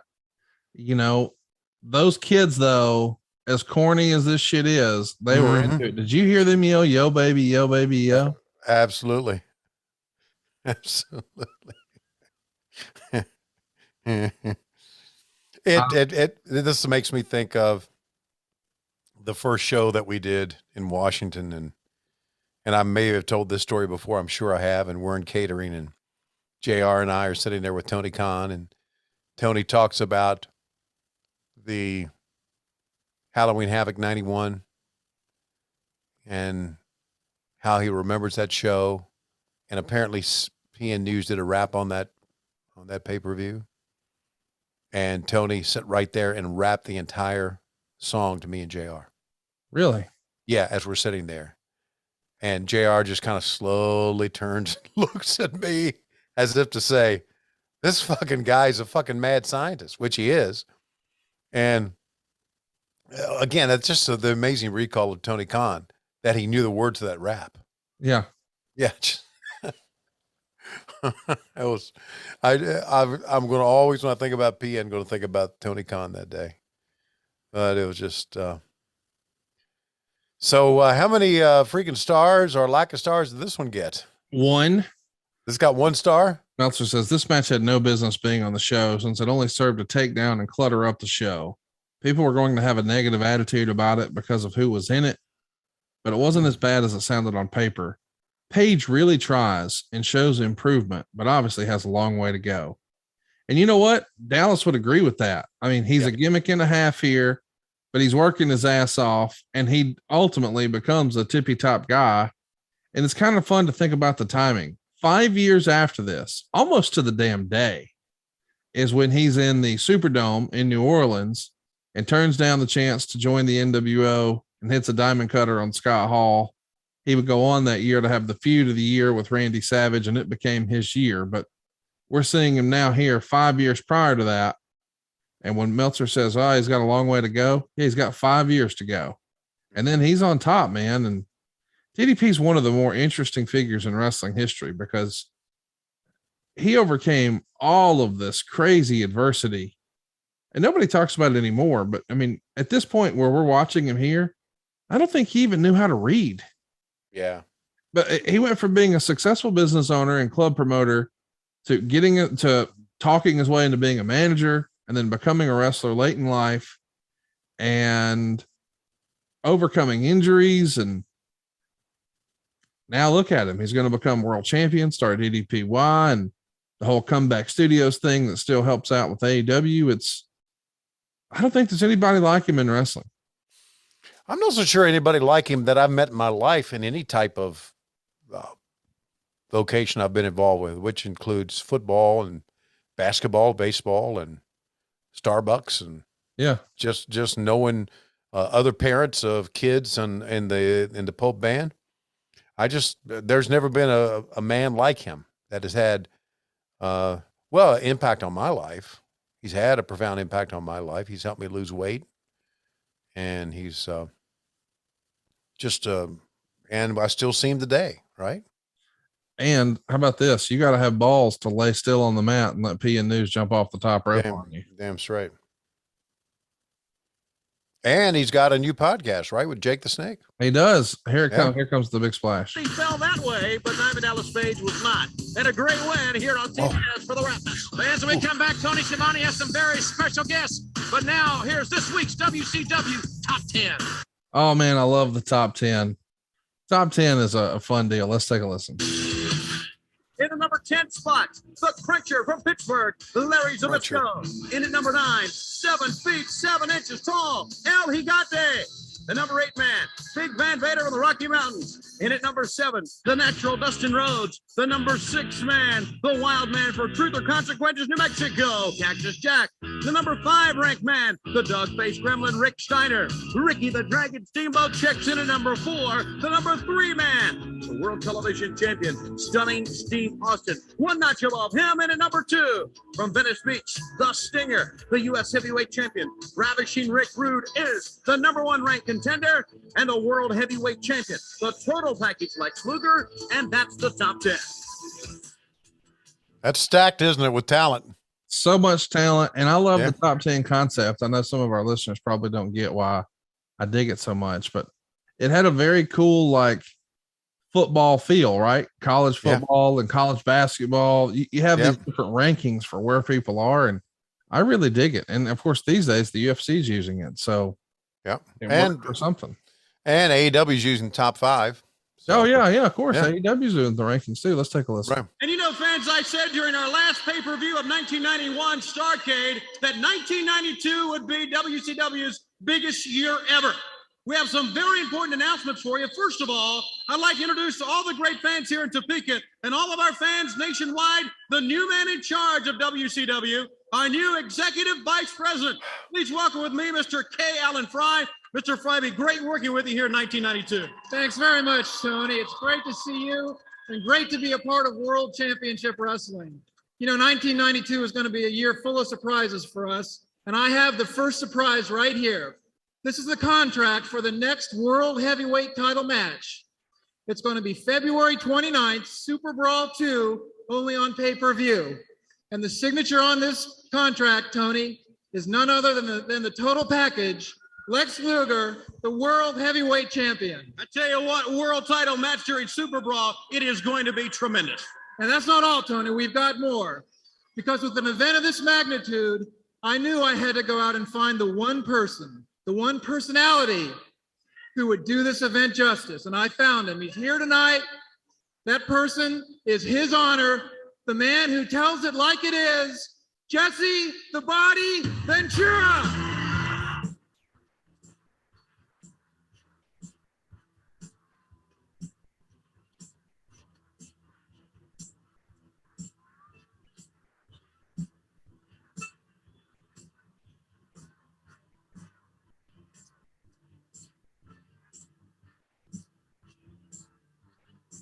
So I don't know if you saw, but did you see Jim Crockett Jr. on the left there? Sure did. Gary Juster's in there too. Yeah.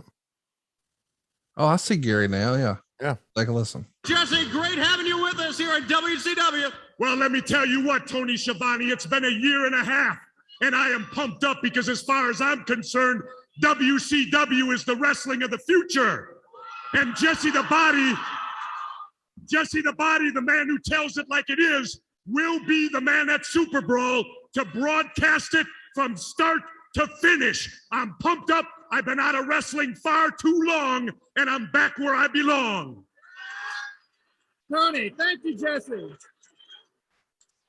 Tony, you take it over from here for the introduction. Okay, Mr. Fry, the main event, World Heavyweight title coming up at Super Brawl. Saturday, February 29th, Lex Luger, the champion, will defend against this man right here. Let's welcome Sting!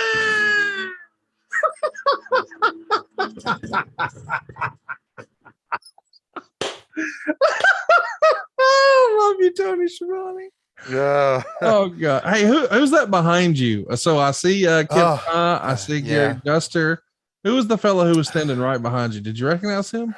I did, but I can't recall his name. He worked with us in the front office. And I'm sorry, I don't know who it is. No, I it's should. great. Dude, I just love it. Here in 92, 30 years ago, it's Sting. I really thought that was a Nitro shit. Nope. Thank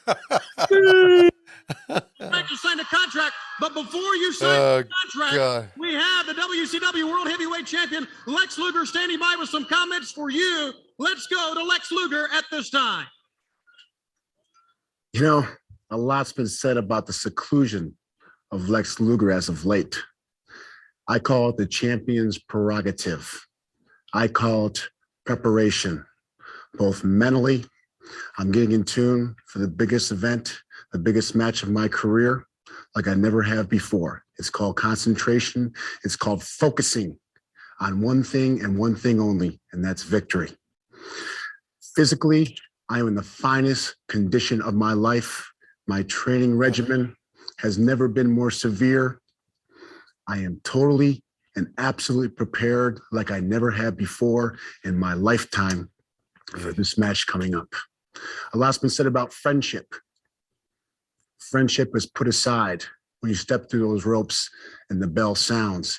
It's all business, and Lex Luger takes care of business. That's why I'm the world's heavyweight champion.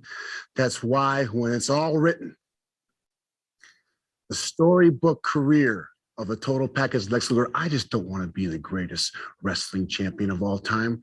I want to be known as the greatest athlete of all time. So when it's all said and done, Sting, after that match, you will just be another chapter in the storybook career of the greatest wrestler and the greatest athlete who ever lived, the total package, Lex Luger. Okay, there is the comments from the heavyweight champion of the world, Lex Luger, Sting, and now it's time for you to make that signing in preparation for this big matchup.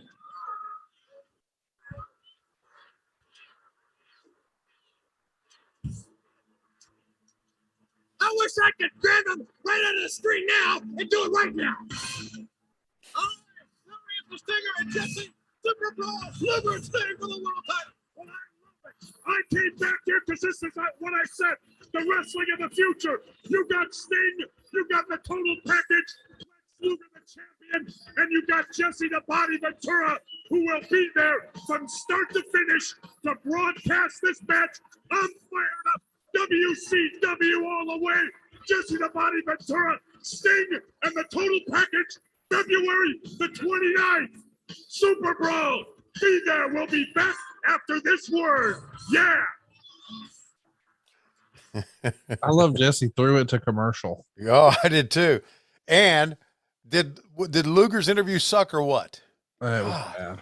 Yeah, it was brutal. Man, just no gumption, just nothing, man. Look at here. What do we got here? I'm excited about this too. This is Cactus Jack and Van Hammer.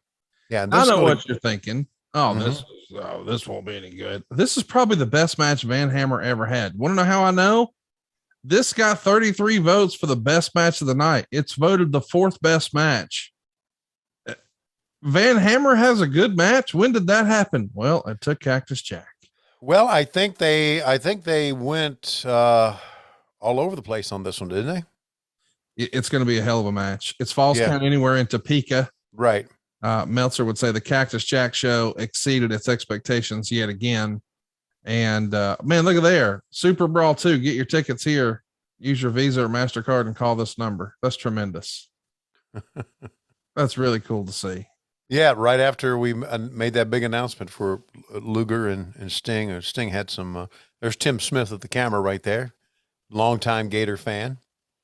Hope he's sucking it right now like all Gator fans should be. Okay. I want to mention Meltzer wrote in the Observer here, Kid Fry announced before the show that on all future pay-per-view and Clash cards, he's going to be giving a $5,000 incentive bonus for whomever works the hardest and has the best match on the card. And on this night, he decided to give $2,400 to Cactus Jack, $2,400 to Van Hammer, and $200 to referee Nick Patrick. It gets 3.5 stars, but he thought they worked the hardest. And the idea that if I would have told you, hey man, can you believe that WCW once gave Van Hammer a $2,400 bonus for having the best match on the card? You would have been like, get the fuck out of here. Absolutely. I would have. But here it is. And let's take a listen when they hook it up here. I'm saying, get the fuck out of here. Well, he shot something out of his. So Van Hammer has the guitar that shoots pyrotechnics out the end. He just shot Cactus in the fucking face on the ramp and then did a huge, tope suicida. But what he hit him with? Top rope into the ring instead of out of the ring. It's tremendous. What did he hit him with? Look at that, taking flight. He hit him with golf balls or ping pong balls that came out of the end of the guitar. What was that? Boy, Van Hammer doing some shit here, isn't he? Dude, he's got his working boots on. That's a big ass leg drop too. Yeah. I could see how, listen, I know everybody, me included, goes LOL Van Hammer. But I can totally see why when you see the guy's look and physique and you know what the other channel's doing, you know, guys who look like Hulk Hogan and the Ultimate Warrior, you could be like, okay, I could get behind that. I could see this guy's worth a shot. Yeah, when Van Hammer first started, we all thought there's some potential here, right? Yeah, there's something there. And then, of course, the bell rang and it was, and don't get me wrong, all the guitar stuff, okay, it's cheese. It is 1980s, but this is January of 92. We're not that far removed from that being And also, too, let's remember, Honky Tonk Man had white hot heat as the Elvis impersonator. I mean, he just did. Think about the people who've carried guitars over the years, though. Honky Tonk Man, Van Hammer, Man Mountain Rock, Jeff Jarrett. I knew I was missing one. Well, that's his life, not mine. Hey, I wanted to mention you teased it earlier. I do have a new podcast, and it's different from any other show I've ever done before. It is DDP Snake Pit. Yeah. All the video is put together by Comeback Studios. It's phenomenal. They do a fantastic job. You see their work every week on AEW. Cactus Jack is on the top rope. Yep. Van Hammer's on the concrete. The mats are moved. Dance here. Hammer making his way up to his feet. The Cactus with a sunset flip. Finally got him over. A sunset flip off the top rope onto the concrete of the floor. He did all of that just to try to flip over and get a pin that got a 1 count, and he's back up already. And now you know why he had trouble walking in his later years in life. And he wasn't the only one. Just crazy shit. Really remarkable. Yeah. You know, I'm amazed throughout the years. I know we've had some horrible injuries in wrestling, on all the big promotions. I'm surprised we didn't have more. I really am. I'm absolutely surprised that we did not have more injuries. I know, recently on our TV show, Ray Phoenix got injured his elbow. But all the risks that he's taken, I'm just shocked. And all the risks the guy's taken. And through the years, I'm just surprised we haven't had more career-ending injuries. It's a testament to guts, fortitude, whatever you want to call it, determination, and I guess luck. I just don't know. We've just done some crazy-ass shit, man. What's he setting up here? Cactus with that suplex. Hammer inside cradle out here on the ring. Then he got another near fall. Several near falls, only 2 in the ring thus far in the contest. JR's on his shit, man. Oh boy. He's calling it like a damn sporting event. It's tremendous. I mean, again, this is my favorite era at JR. You're exactly right. He called it like it was a legitimate athletic competition, like this was NBC or CBS or what have you. That's right. That's Big right. Bump coming, you can tell. 3 or 4 feet down to the concrete. And, it's Cactus. Oh my! Fucking Christ. There's just no way. There ain't no way that your body can absorb shit like that and be the same. Just no way. His hips have to be fucked up. Yes. Man, Van Hammer just did like a Sting deal right there. That was cool. Yeah. Oh, look at Nick Patrick trying to see if the shoulder's touching. Man, you don't see referees do that much anymore. That's so cool. Yeah. Really trying to make sure they're down. Anyway, this is the 3rd time. Let's see if I can get it out. DDP Snake Pit. It comes out every week. It's absolutely free. It's available anywhere you enjoy podcasts. You can see the video over on YouTube. You get it early and ad-free at ad-free shows. But Jake Roberts and Diamond Dallas Page on camera in the same room, just chatting it up, man. It's totally different from everything we've done. And I know what you're thinking.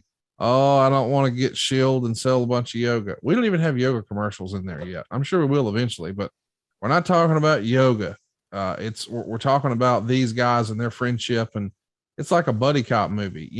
Once upon a time, Jake helped pull Dallas up, and then later Dallas got to return the favor.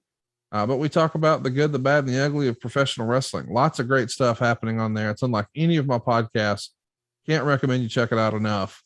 Even if you're not necessarily a fan of the guys, you're going to be a fan of their stories. Check it out. DDP Snake Pit, anywhere you enjoy pods. Very cool. And look at where they're going here. For a big rodeo they're going to have here, and those holding pins over there. Oh, look at these guys go. Can the referee do something? Come on, Nick. Missy. That's Missy Hyatt trying to go where the action is, but there you see Hammer may be bleeding from under the. Do you remember the big surprise here? I do not.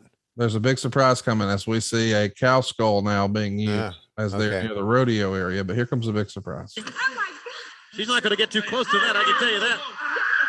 Hammer's got a rope now around Cactus's neck, trying to hang him, and Cactus is going over those holding pins. Tell you what, a lot of abrasions you can see from that asphalt on the outside. They're rodeo animals, horses and bulls. Now they're over in the holy pen where the bull. That big cowboy there is Abdullah the Butcher. Hammer. And now Abdullah out in that arena area. He hit him with a shovel. I think he meant it for Cactus. Cactus Jack was the object of that shovel. Hammer got it. And Cactus pins him in the rodeo arena. Ladies and gentlemen, the winner of the match is Cactus Jack. Yes, ladies and gentlemen, they brawled into the rodeo arena. There's like holding pins and horse stalls here. And there's a giant man wearing a cowboy hat. It was Abdullah the Butcher dressed like a cowboy. And JR picked it up immediately, man. And look at this water trough here. Cactus these two men, former partners, and now he sticks his head into that watering trough.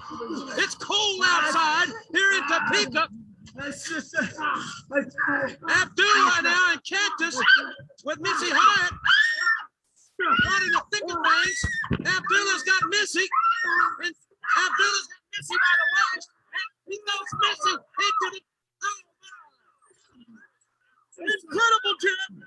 Missy Hyatt thrown into the watering trough. She's going to freeze out there. Cactus and Abdullah continue to fight. These two men will meet in the Omni on Sunday, February the 9th. Fans, let's get this back together. We'll be back with the new Freebirds in a moment. Dude, how fun was that?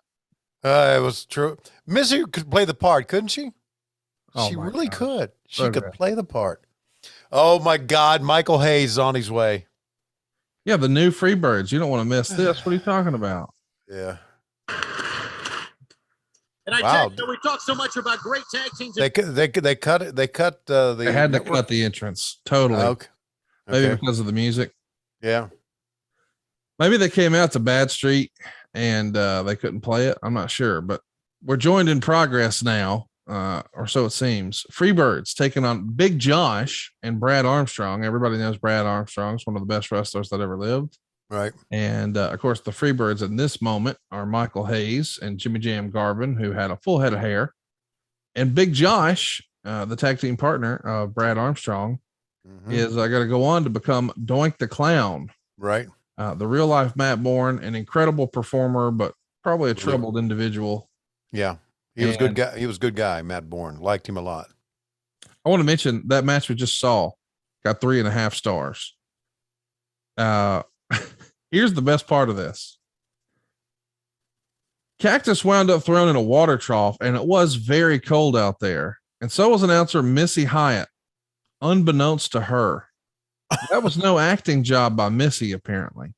Oh my God. So Cactus and Abdullah just thought this would be funny, and they ribbed her and put her in the water. Oh God. Eventually she's going to sue. I don't think it was because of that, but I totally get why if you're Missy, you're like, hey, wait a damn minute. That ain't so funny. Right. This match is the worst match on the card. I think it gets -0.5 star by the Observer. No, I apologize. This got the second most votes for worst match on the card. PN News and DDP got the third worst. The absolute dirt worst is coming up. Vinny Vegas and Thomas Rich. Oh, okay. Very good. Our good buddy, Tommy Rich, who I haven't seen in a while. We got to call him up, see what he's up to. You know, I want to say this, especially for our Patreon guys. And we're going to start doing something new on Patreon. I want to put that out there here in a minute. Okay. Oh, great. I'm excited to talk about it. But we had last year we had our ad-free shows, ad-free shows, Low Key Big Hogs weekend together. Yep.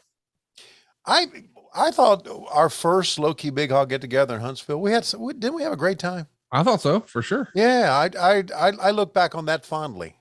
You didn't enjoy Top Guy Weekend that we did? I did, but I mean, just being with Tommy Rich, remember that, and being in the comedy club with him and everything. Dude, Tommy Rich coming into the pizza joint. Yeah. And yelling, somebody say something about lasagna. It's one of the greatest things we ever did. Yeah, it was. I remember that weekend fondly, even though it was in Huntsville. I just really enjoyed my time there. But and starting in February, when we're not doing it live, yeah, every Friday that there is Rampage, that I do not have to be there live. We are going to watch it together on WHW Monday on Zoom. Oh, I love that. So check it out. It's patreon.com/WHW Monday. A live watch along for AEW with me. Should be fun. Should be fun, especially if I'm going to do some interviews in it, which occasionally I do. There's your 1, 2, 3. Yeah, Meltzer would say it started as a babyface match, but the Birds appeared to have turned heel, left as heels, and pinned Armstrong after a double DDT. And next is going to be a video of the Steiners. And I think we're going to try to track that and take a listen to that. Okay. First, let's hear the replay. Talked about them executing quite well wrestling maneuvers. Well, there's Bad Street USA in the background there, so I don't know what happened. Huh. Up close and personal with the Steiners coming up next. Right. Love it. That's a lot more enjoyable than P and News will be rapping and you'll be clapping. Welcome back to the Clash of Champions. And wrestling fans, the Steiner Brothers have made their mark on World Championship Wrestling as one of the toughest, most technically gifted combinations in WCW history. Now, before we bring Rick and Scott out, let's take a look at some footage of these two exceptional athletes. In the hard-hitting world of WCW, no tag team commands the respect that has been earned by the awesome Steiner Brothers. Rick and Scott have dominated all competition from their high school all-state days in Bay City, Michigan, through their successful amateur career at the University of Michigan. Professionally, this incomparable combination has worn every major tag team belt by defeating wrestling's best teams. Their list of beaten opponents include the Road Warriors,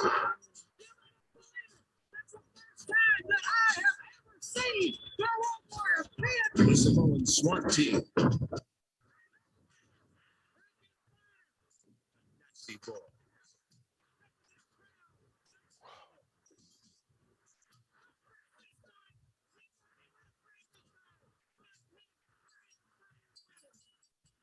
Saito, and the Great Muta for the Pat O'Connor Memorial Tag Team Tournament Championship. Hase and Sasaki for the IWGP Championship. And Hase and Chana from Japan. It was after this match that Scott's massive bicep was torn and had to be surgically reattached. Rick carried on alone and challenged Lex Luger for the World Heavyweight title after an unwarranted altercation backfired on the champion.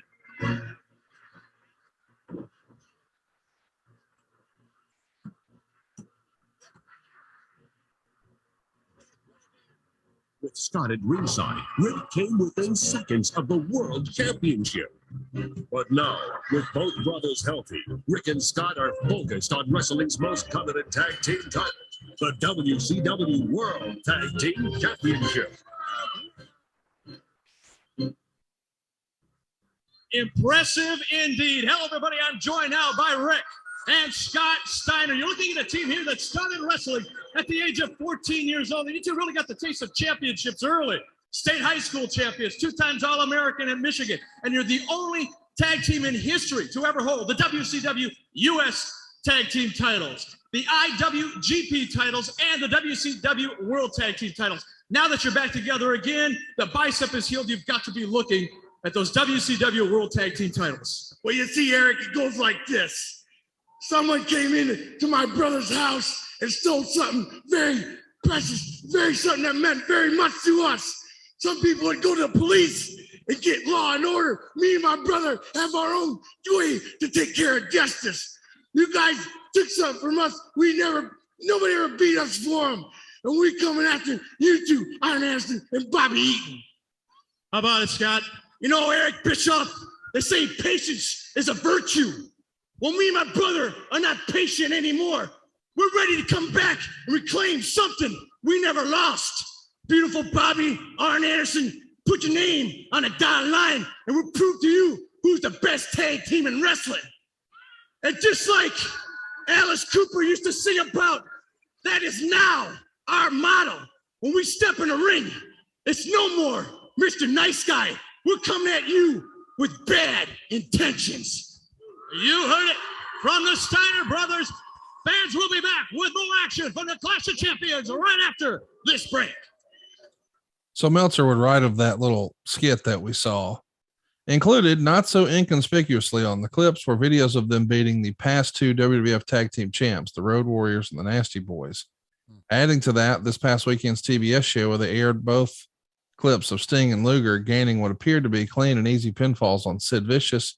This is going to make 1992 a very interesting year. If you're a WWF fan, this is the start of a lot of cheap shots. If you're a WCW fan, this is great. I guess from this perspective, it's both. And now take a listen to this. Of the champions, it is set for one fall with a 15-minute time limit. Introducing first, from Atlanta, Georgia, he weighs 239 pounds. Ladies and gentlemen, Thomas Rich. Thomas Rich, formerly of the York Foundation, world champion in 1981, a rugged veteran. But Tony, you talked to his opponent, who seems to be perhaps even more rugged and more nasty than Rich. He's very big, and it's going to be his first appearance ever in WCW, and I'm surprised by the confidence exhibited by his opponent. And ladies and gentlemen, his opponent. He is from Nevada. He weighs 300 pounds. Vinny Vegas. 300 pounds from Nevada. A high roller indeed.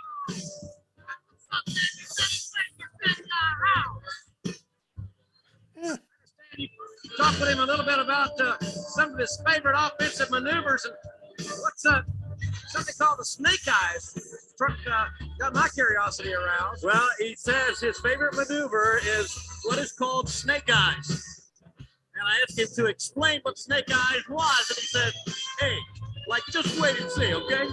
So who am I to talk to a 7-foot guy and try to prod him into telling me what's going on? It's 55 seconds. Let's listen to it. Very brave man. Oh, yeah.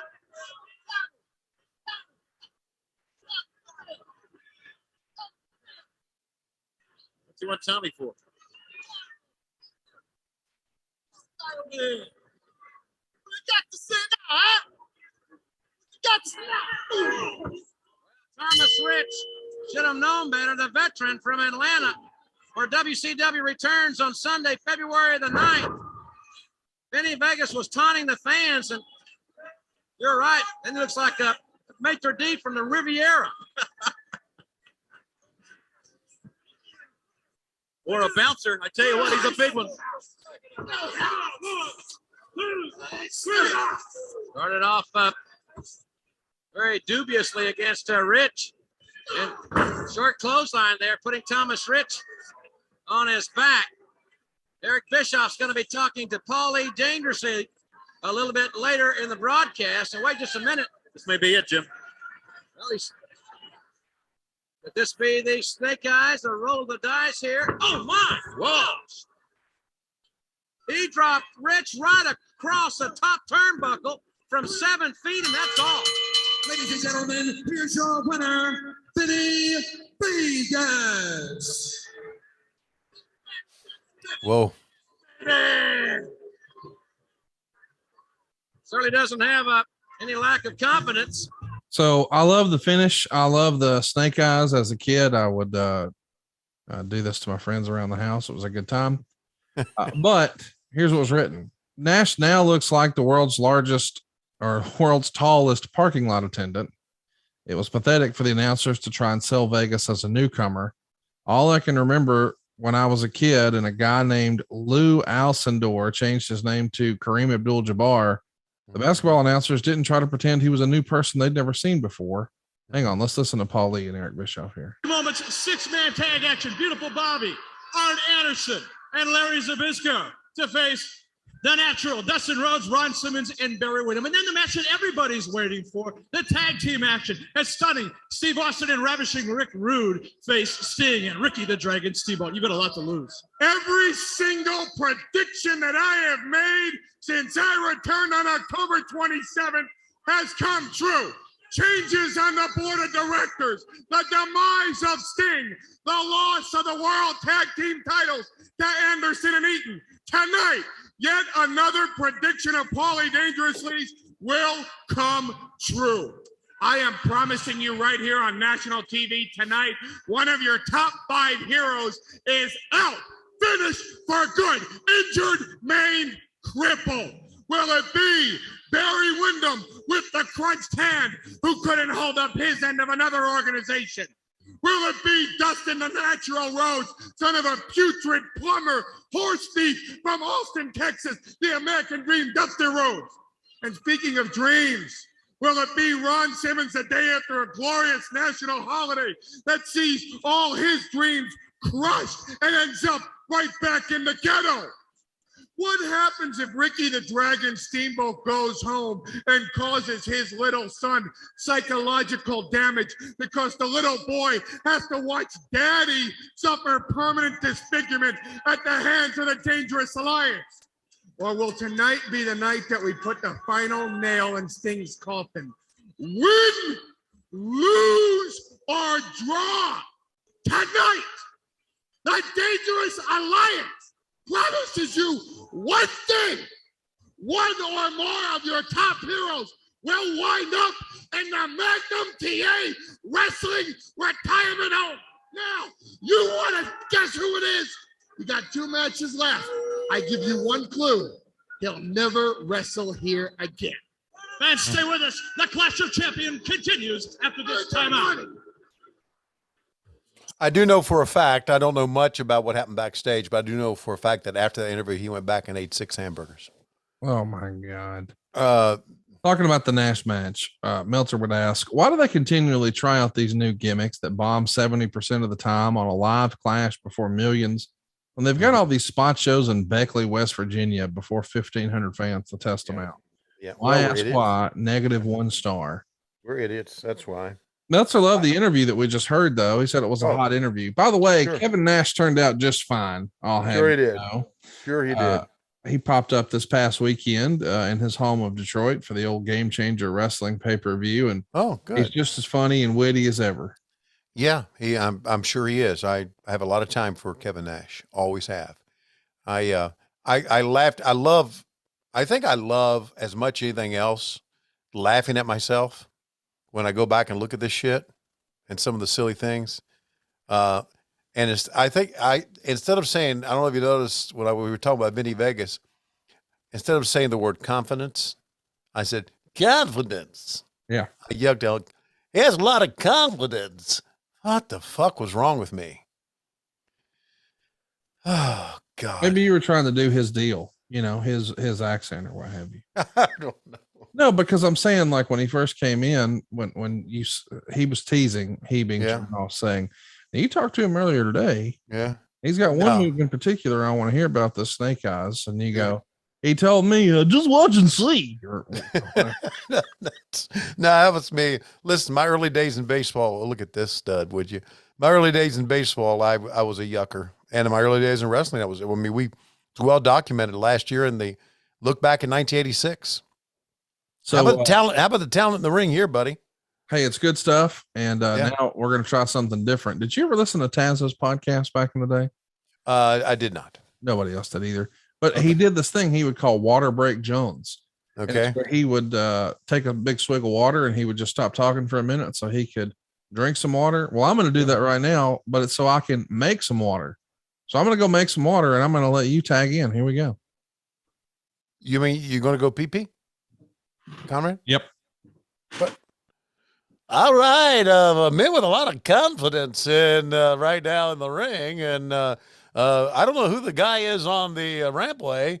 It looks like a very skinny person, but that can't be Arn Anderson. Well, it is. It's Arn Anderson, and there's Larry Zbyszko. At least that's much movement you're going to see Larry Zbyszko do during this match, because as we all know, he didn't do really fucking much. And now look, Paulie's come in asking if anybody's got a slice of pizza or two, but Barry Windham's going to start things out with beautiful Bobby. And hey, I know all these guys, and Bobby's probably the nicest one of them. Barry got me drunk many times, so I really have that in my history that I do not fondly remember.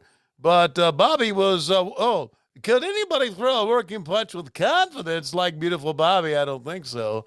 And take a look at the fans looking from the side over there. What type of seat is that where you're sitting sideways at ringside? Who booked this venue? Oh, boy.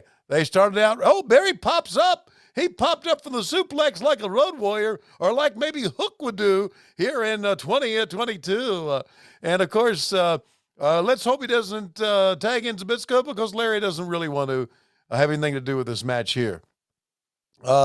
And there you see Dustin. That's in the pre-Gold Dust days, the pre-7 days, and the pre-natural where he paints up half of his face. And now, speaking of confidence, here comes Barry Windham. Look at that big man with that big superplex and the extension of the legs and the cover. And that brings everybody in. And as you can see, Zbyszko and Arn go down quickly. And we're going to, double figure, triple figure fours. Triple figure fours, 3 times 4 is 12, and that would be 12, but 6 men in the ring. Oh, my God, the humanity. And Zbyszko actually got to his feet, is actually throwing a punch. He won't be in there long, I can tell you that, because he just wants to go out and smoke a joint, as we all know, and put on some very ugly shirts and drive us all crazy backstage. Look at Ron Simmons go back, and Paulie, by the way, we understand, didn't stay long. There's a buffet backstage, and he has gone face first. Look at who's that skinny guy on the left?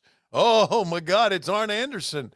Oh, and Zbyszko took a bump. Zbyszko took a bump. Zbyszko took another bump. Zbyszko took another bump. That's it. He's rolled out. We won't see him again. And just a little backstage story. Everybody in the ring here scared to death of Ron Simmons, because if he wanted to, he could beat up all the other guys. But he didn't want to. He was a good guy. I'm glad you're back. I'm glad to be back, but okay. I hate that had to end, because it sounded like you're on quite a roll. And my new favorite thing you do might be confidence. Confidence. Zbyszko goes down again, showing like a lot of gold to Ron Simmons. Pulls away from Larry Zbyszko. This is the love that I want to tell you, Conrad. This is the longest we've seen Larry Zbyszko in the ring in maybe eons. And here comes Goldust, no 7, no make that half face man. And he's going to ask for beautiful Bobby to get in. Oh, there's Paulie. He's back. Buffet over. He's had 5 hamburgers a day. That's enough. But still to come, a whole pack of hot dogs before he goes to bed. And then he'll go to Steiner Brothers to get a dozen bagels. Man, you got some real heat with Paulie, huh? I love Paulie. I love Paulie. If it wasn't for Paulie, I wouldn't have enjoyed the blueberry pie as much. How did he help you enjoy blueberry pie? He just all these different desserts he always ate in the backstage area. He said, Schiavone, you want to try this? Did you shit on it? Did you rub it up against your crotch or anything like that? Oh, you would ask those type of questions. Yeah, because I didn't trust him, and you just never. Dustin Rhodes going across. What confidence he has, huh? Will you please say confidence one time on TV for us this week? Yeah, if I can remember, text it to me so I can remember.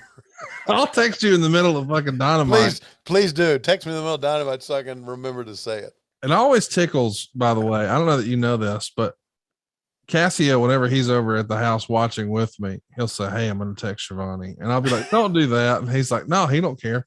And so he will text you, and literally in 4 seconds, he'll have a 2-sentence reply. Yeah. I don't know how he does this. He's on TV and I'm talking to him. I'm like, "Will you stop? He's going to get in trouble." I'm not going to get in trouble. That's what he says. He's like, he's not going to get in trouble. I don't say that much. I really don't. I mean, so I got plenty of time. That's exactly right, JR. That's it. Excalibur, great call. Excalibur really is. I'll be going backstage. All right, Shimani, get off headset and I can pick up my phone text. Great stuff, man. Yeah, it is. Look at Marty Lundy, would you? By the way, listen, we've spent a lot of time in the last year or so talking about how great Arn and Ole were. And then, of course, everybody knows how we feel about Arn and Tully. But, dude, in an alternate universe, as a long-term tag team, would there have ever been a better tag team than Arn and Bobby? Never. It's the best. Yep. I just love it so much. Yep. Arn could have been a very good member of the Midnight Express. Although Jim Cornette talking for him wouldn't have been good. We wouldn't have heard all those great Arn Anderson promos, which were some of the best ever. So fun. Yeah. Oh, look at that. He won't be able to call DoorDash now and get his dinner because he hit him in the midsection.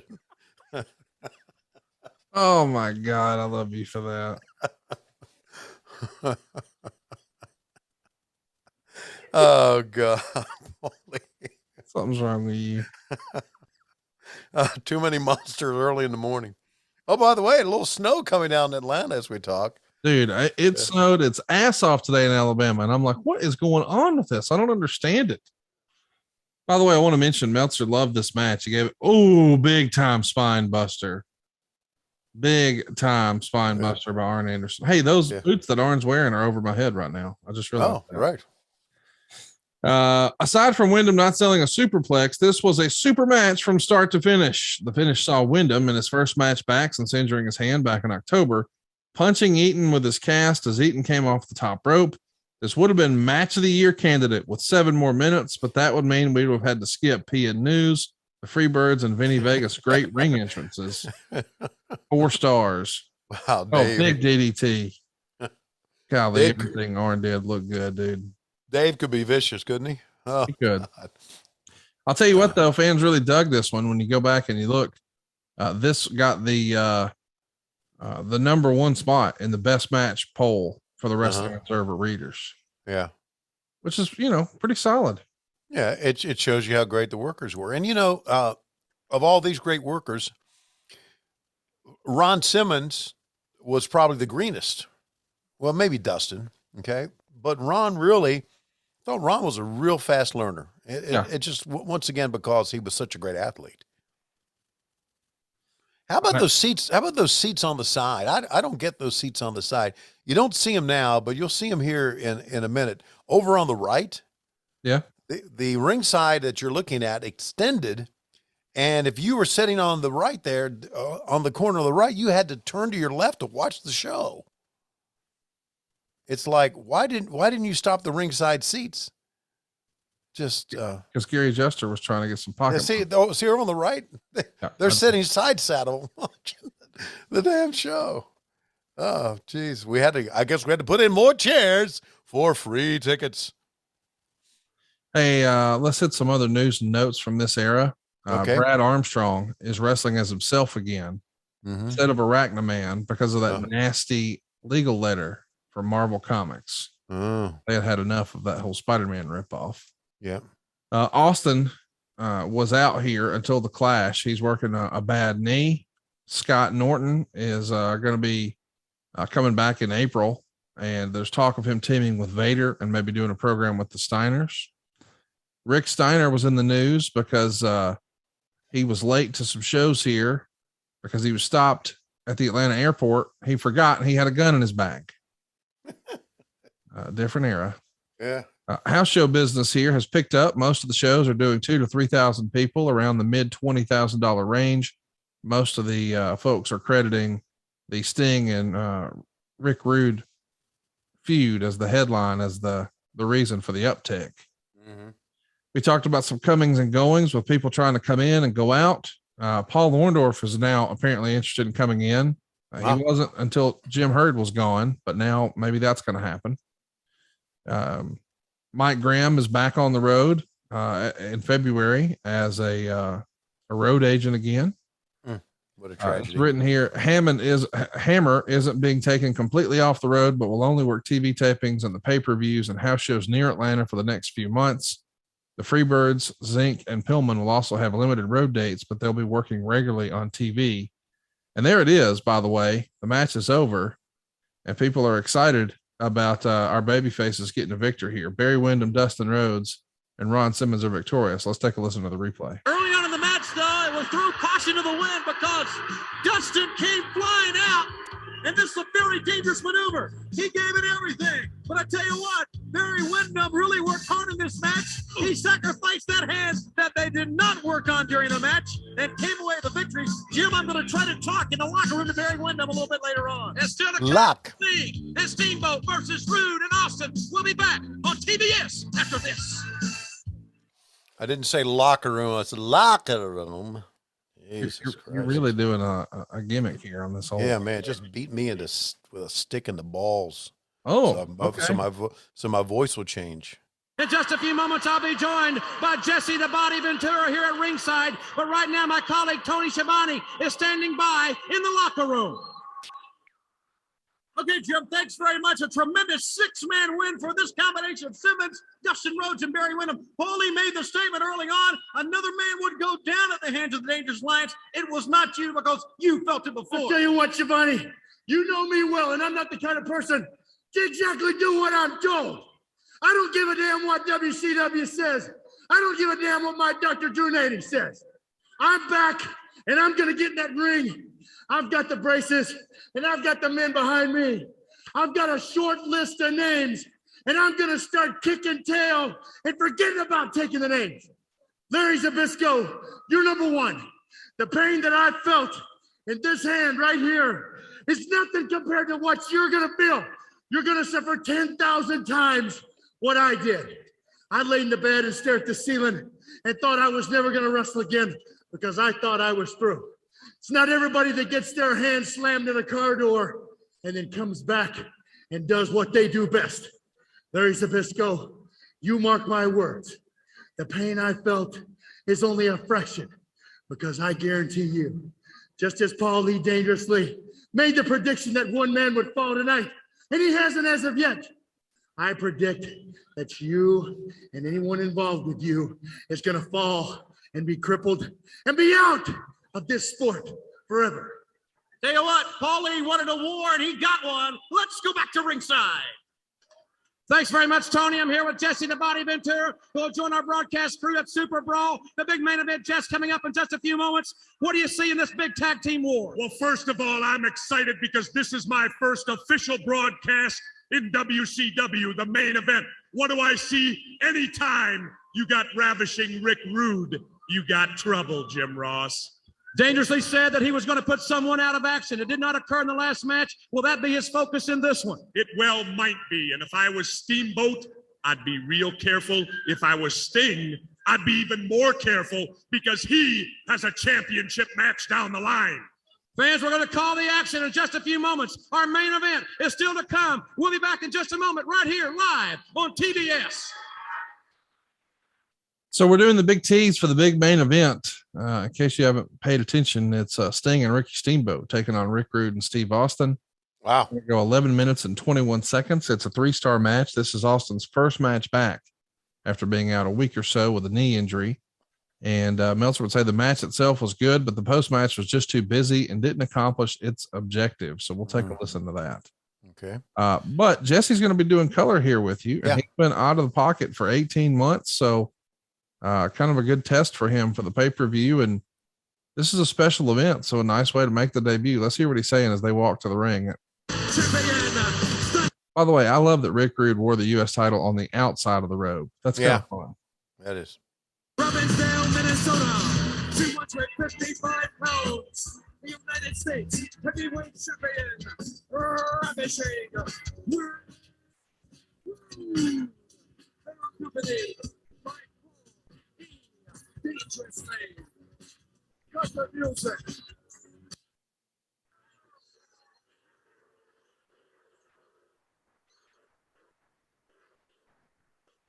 What I'd like to have right now is for all you fat, out of shape, cable watching couch potatoes. Sit back and shut up while I take my robe off and show you what a real sexy man is supposed to look like. Hit the music.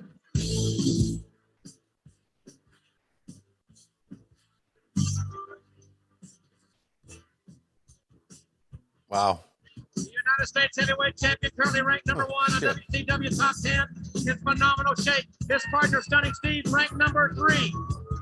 You know what I like about this, Jim Ross? What's that, Jess? You know, if I was 20 years older, these two guys could be my sons. They remind me of me. And ladies and gentlemen, their opponent. Introducing first, from Charlotte, North Carolina. He weighs 235 pounds. The tremendous Steamboat. His partner from Venice Beach, California. 255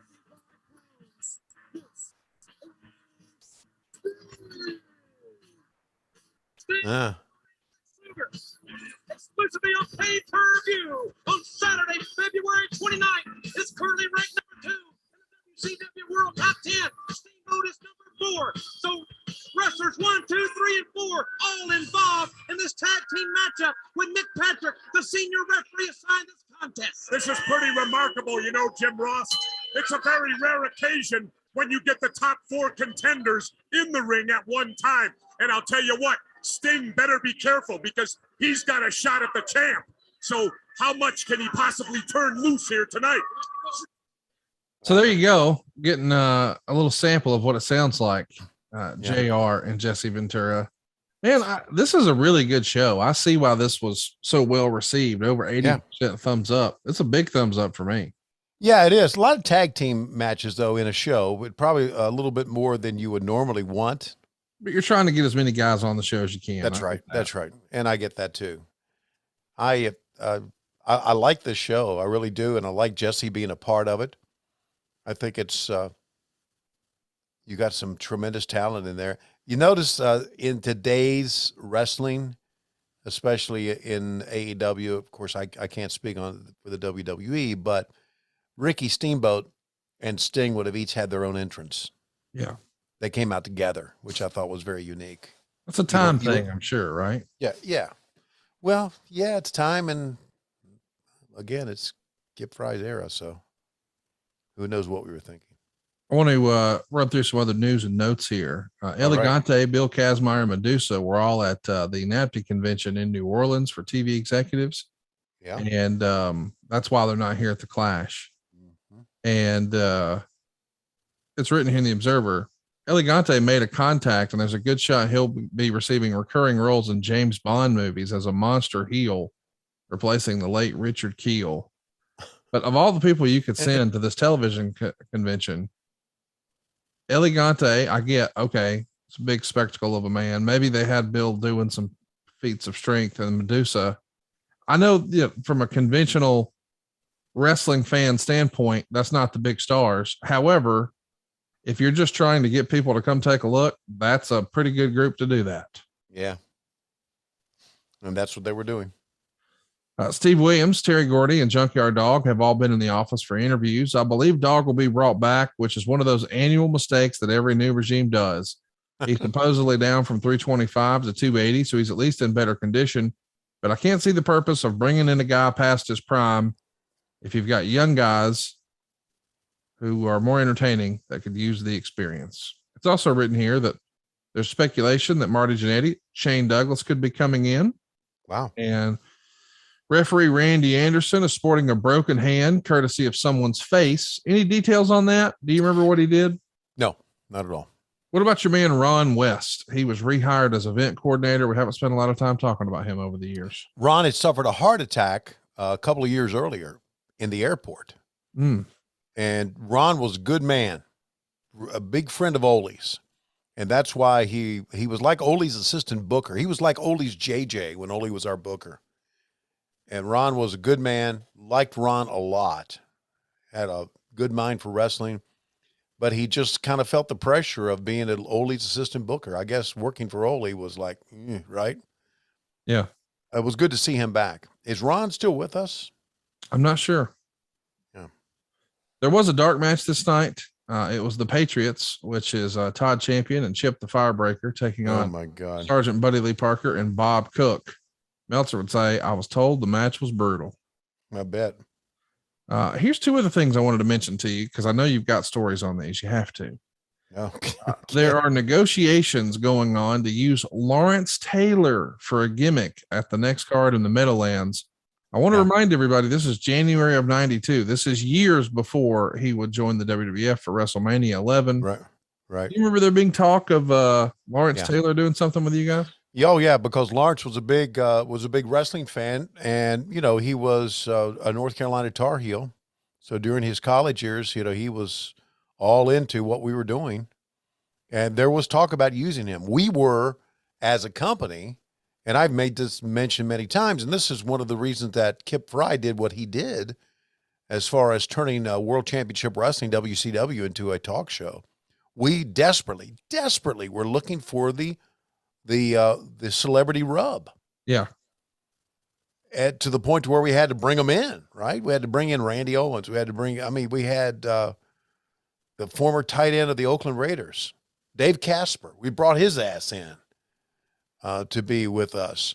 We wanted to get, and Lawrence Taylor's name was out there, and we just needed that celebrity rub. And I remember years later, we were doing a Nitro in Philadelphia, and the head coach of the Eagles was spotted in attendance. I think we were doing Nitro at the Spectrum, the old Spectrum at that time, because we finally got out of the Civic Center and started running in the Nitro days, bigger venues, of course.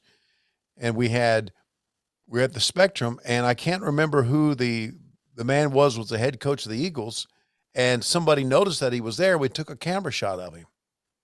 And I remember when we saw him at that time, thinking, as I'm talking about him, thinking that in 1992, we would have done anything to get him to come to our show. Yeah. Right?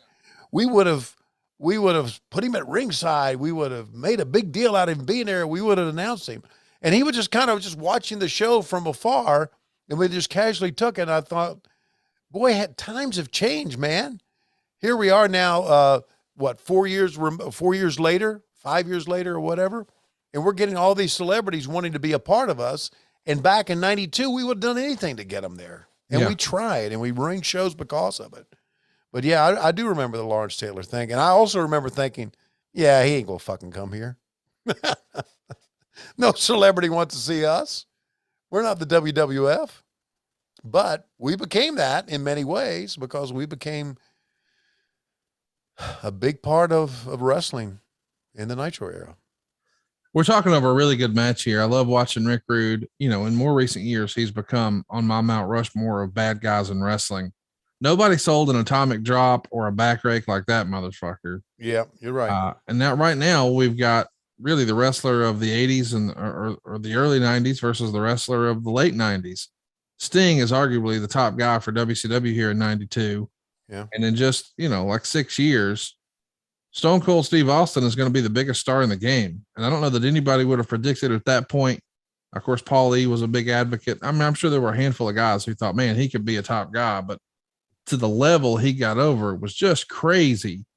Unfortunately, another idea did not get all that over. This is in the Observer. The Bruce Cruise, after all that advertising, ended up with 170 tickets sold. And supposedly WCW would have made money on that. Except they sent 40 of their own employees on the cruise as well, which ate up all the profit. Did you ever go on a Bruce cruise? Yeah, sure did.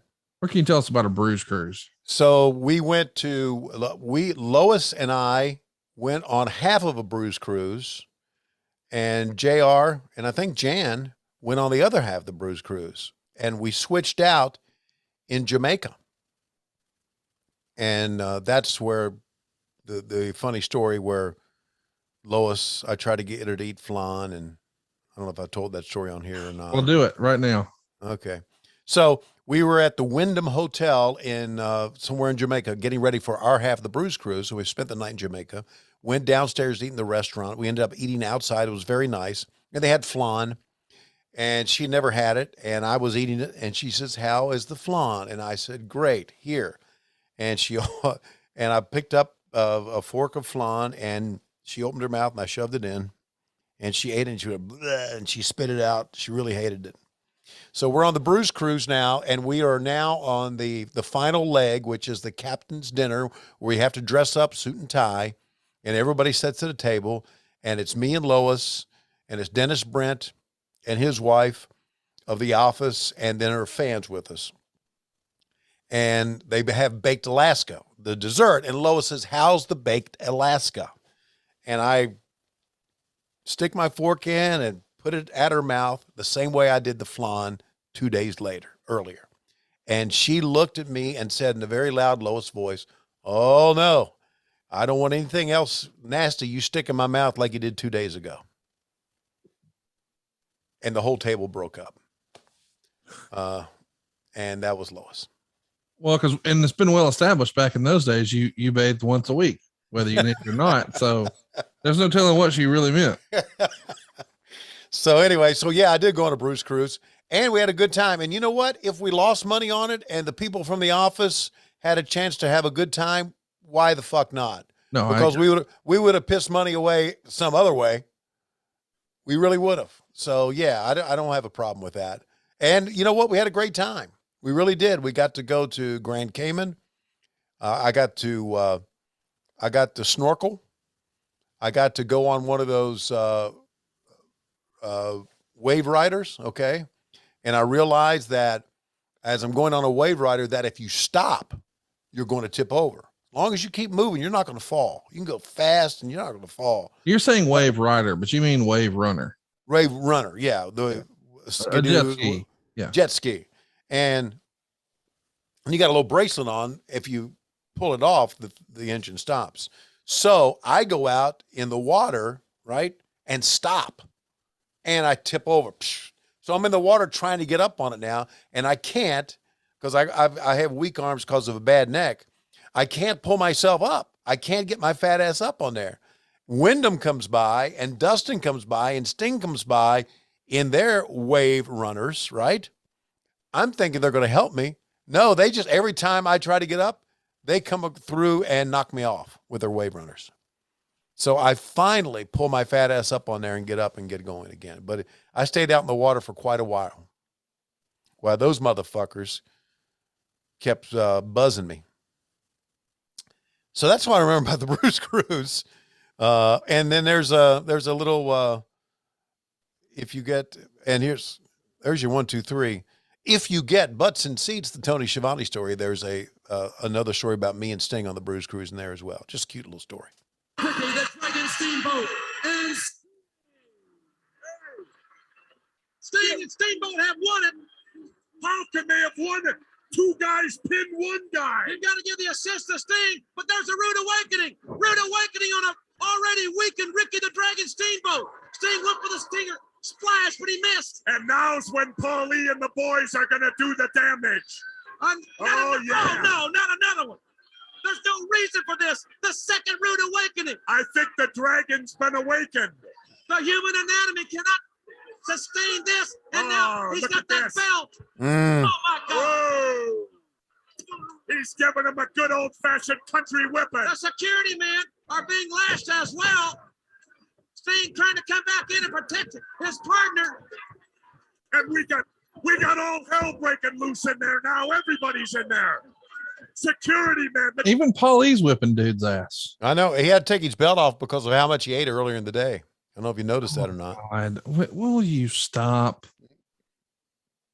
Man, this is, you're just getting started. Is that what you're about to say? No, I was going to say, I'm not the one doing all the eating. Had to stop. He needs to. Boy, Paul was whacking him with that phone too, wasn't he? My God. Dude, there were a couple stiff shots in there for real. There was. I guess we're trying to build a Steamboat rude angle here. Yes. Yeah. Yes. Right. Let's take a listen. Absolutely no reason. 2 rude awakenings. And Jesse, why too. Why did he do that? I'll tell you why there was a reason. It was an illegal pinfall. You saw it, Jim Ross, right in the center of that ring. It took 2 guys to pin Steve Austin. I don't blame them at all for what they did. Well, Steamboat is going to need some medical attention as we gaze right here in the ring. 2 rude awakenings by the U.S. champion. But what about, we just have a few more moments. You'll be at Super Brawl on the 29th. I will be at Super Brawl. I will be broadcasting it from beginning to end for the championship of WCW. Sting faces the total package. Okay, so you get the idea. We're trying to filibuster, maybe an ill-timed finish, and they're just trying to fill some time here, and they're saying goodbye, and here come the credits. Let's run through, though. There's Virgil Runnels, Jim Ross, Tony Schiavone, Keith Mitchell, David Crockett, Dan Bynum, Craig Leathers, Mark Sanders, Rick Fancher. Yeah, saw Rocket recently. Oh, Tony Lewis, Ernie Watts. We had our little celebration for Keith Mitchell in Jacksonville after the show, and Rick Fancher showed up. Long time. Oh, wow. Bill Tinsley, Neil Pruitt. Yeah, man. God, where's Bill Tinsley? Hey, I wanted to mention, we've got some big stuff up our sleeves this year on adfreeshows.com. We've got some really fun new shows that we're going to be introducing and new concepts. And one of them you're going to see later this month, I think you're going to get a real kick out of. We're going to be talking to folks who didn't work in front of the camera. I'll leave it at that. But we've already got, as you're listening to this, 2 in the can, more to come. It's going to be the best year of content we've ever created. And boy, we've created a bunch of content. And Tony, I want to talk about something that happened at the end of our show here that I think we need to discuss. Okay. I know you don't keep up with it, but the Wrestling Observer newsletter does their annual Hall of Fame issue every year. Right. And the idea is it's voted on by the peers. And it's historians, old promoters, old folks who work behind the scenes, the actual performers themselves, et cetera, and they get a ballot. And I do believe, in large part to what you've done here on What Happened When, Jim Crockett Jr. is finally in the Wrestling Observer Hall of Fame. That's tremendous. Isn't that great? I say finally, because here's what Dave wrote. Crockett Jr. went from 36% to 82%, an amazing increase. He also passed away in the past year. Of those on the bubble, so to speak, Crockett Jr. made it in with what I'd consider a shocking percentage. Clearly, with his death, people remembered back at how strong Mid-Atlantic wrestling was for the most part from 1975 through 1987, and perhaps most viewed him more favorably than remembering him as the guy who got outmaneuvered by Vince McMahon on pay-per-view. Spent big for talent and television to fight Vince, let spending get out of control, and lost enough money in the last 2 years that he had to sell the company. While it was his father who established the business, for much of Jim Jr.'s reign as promoter, the Carolinas were considered the best territory in the country when it came to wrestling and talent, even though his key cities like Charlotte, Norfolk, Richmond, and Greensboro were tiny from a population standpoint as compared to the markets the other territories had. To give you an example of how impressive this is, I want to explain what I mentioned there. 36% of the ballots last year said Crockett Jr. belonged in. This year, 82% did. I want to just mention there's only a handful of guys who got more than a 75% vote. For instance, Stone Cold Steve Austin got 77% of the vote. Wow. Jim Crockett Jr. got 82. Wow. That is quite the feat. I'm so glad and so proud that he's on the list and that he made it. Yeah. That's great news, man. It is great. And I want to mention that he finished 5th with historians, 3rd with reporters, 8th with active wrestlers and industry professionals, and 9th with former wrestlers and industry professionals. And just to add some context to this, we did a conversations with Conrad with him. Yeah. And I was really proud of that. But then we spent all of 1986 last year on it. And this was his 15th year on the ballot. I'm saying all that to say, if he didn't get in this year, he's probably fallen off. They were going to take him off if he didn't get more than 50% of the vote. And he only got 30-something% last year. So just getting it over 50 would have meant it could still happen in the future. but it did finally happen in overwhelming fashion. And I can't help but think that you had a lot to do with that, with your fondness and remembering of him and all that Arn did and talking about his time in Jim Crockett Promotions. And I was able to share the good news with David Crockett, Jim's younger brother, who we've had on the show here several times. And he was thrilled that Jim was acknowledged by his peers. And I know there's a lot of folks who, for whatever reason, dislike Dave Meltzer. This is not Dave Meltzer's award. It's not like he's just arbitrarily saying this guy's in and that guy's out. This is voted on by the peers. And I just think it's so cool that Jim Crockett got his moment in the sun this week. I agree. And I think you're kind of discrediting yourself, because I think you putting him on ad-free shows and that two-parter had a lot to do with it as well. It revitalized the country's, the wrestling, let's say the wrestling country or the wrestling fans' appreciation for Jim Crockett. The fact that, to me, that he was in danger of dropping off the ballot blows me away anyway.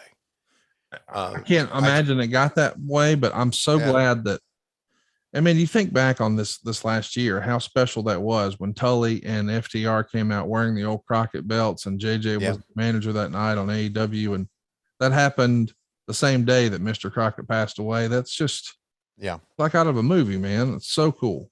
Yeah. And also this past week, I had a chance to sit down we had coffee, David Crockett and I, with Bob Caudle. How was that? That was wonderful. That was absolutely wonderful. Bob is 91 years old.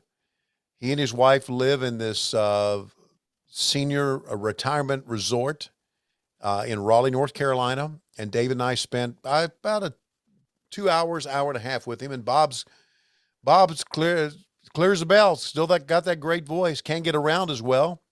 He and his wife have been married. You ready for this? Yep. 72 years. Wow. 72 years to the same woman. Lord of mercy. You got to be recognized for that. That's unbelievable. That's a Hall of Fame. Yeah. And I've always wanted Bob Caudle to be in any type of Hall of Fame, I think.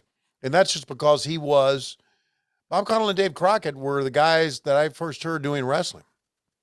And so, but it was great. It was great connecting with him and talking with Bob, and David, of course, joined us for that night for Dynamite, presenting the TNT title. And you add all that into the fact that Jim was just announced or is going to be a part of Dave Meltzer's Wrestling Hall of Fame. To me, just wraps up a hell of a week. Really does. A hell of a week. I had a very emotional couple of days. I really did, because I was with Bob on Wednesday, and then on Thursday I drove from Raleigh into Charlotte to do my work with High Spots. I stopped in Greensboro, and I went by the place where Lois and I first lived, and I went by the old ballpark where I first ever did baseball in '81, the town that I met Lois.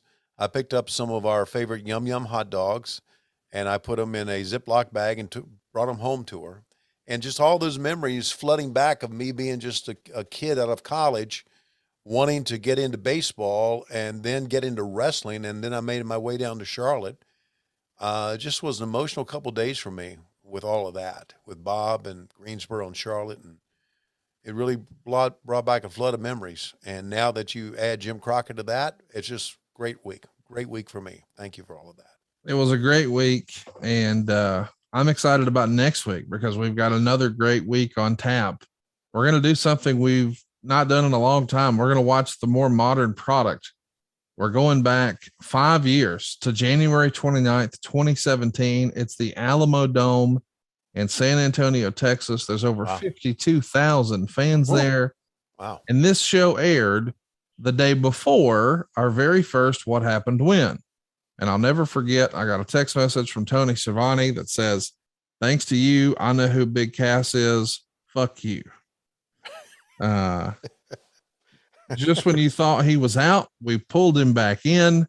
We're going to watch that show next week here on the show. Awesome. This is going to be fun, man. You know, sort of taking it back to the very beginning of you and I doing all our silly stuff here. Also, I believe next week begins our 6th season. How crazy is that? Is that something? It's unbelievable. Yeah, it is. I believe I'm right. 6th season. Yeah. Begins our 6th season. It sure does. I lose count in my old age. So yeah, man, what a great last 6 years it's been in my life. Crazy last 6 years. I can't believe it's been 6 years, but.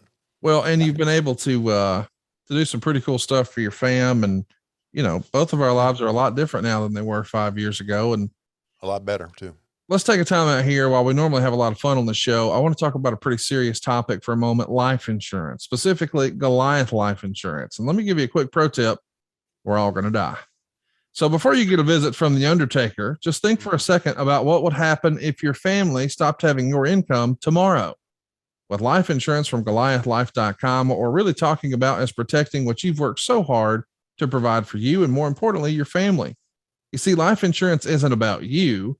It's about those who matter the most to you. Sure, you do a great job of taking care of them now, but who would do that if something awful happened to you? Now, personally, I've lost 2 friends in the last year and a half, one 42 with 2 kids, and the other 46 who left behind a wife and 3 kids. And thank God they had insurance.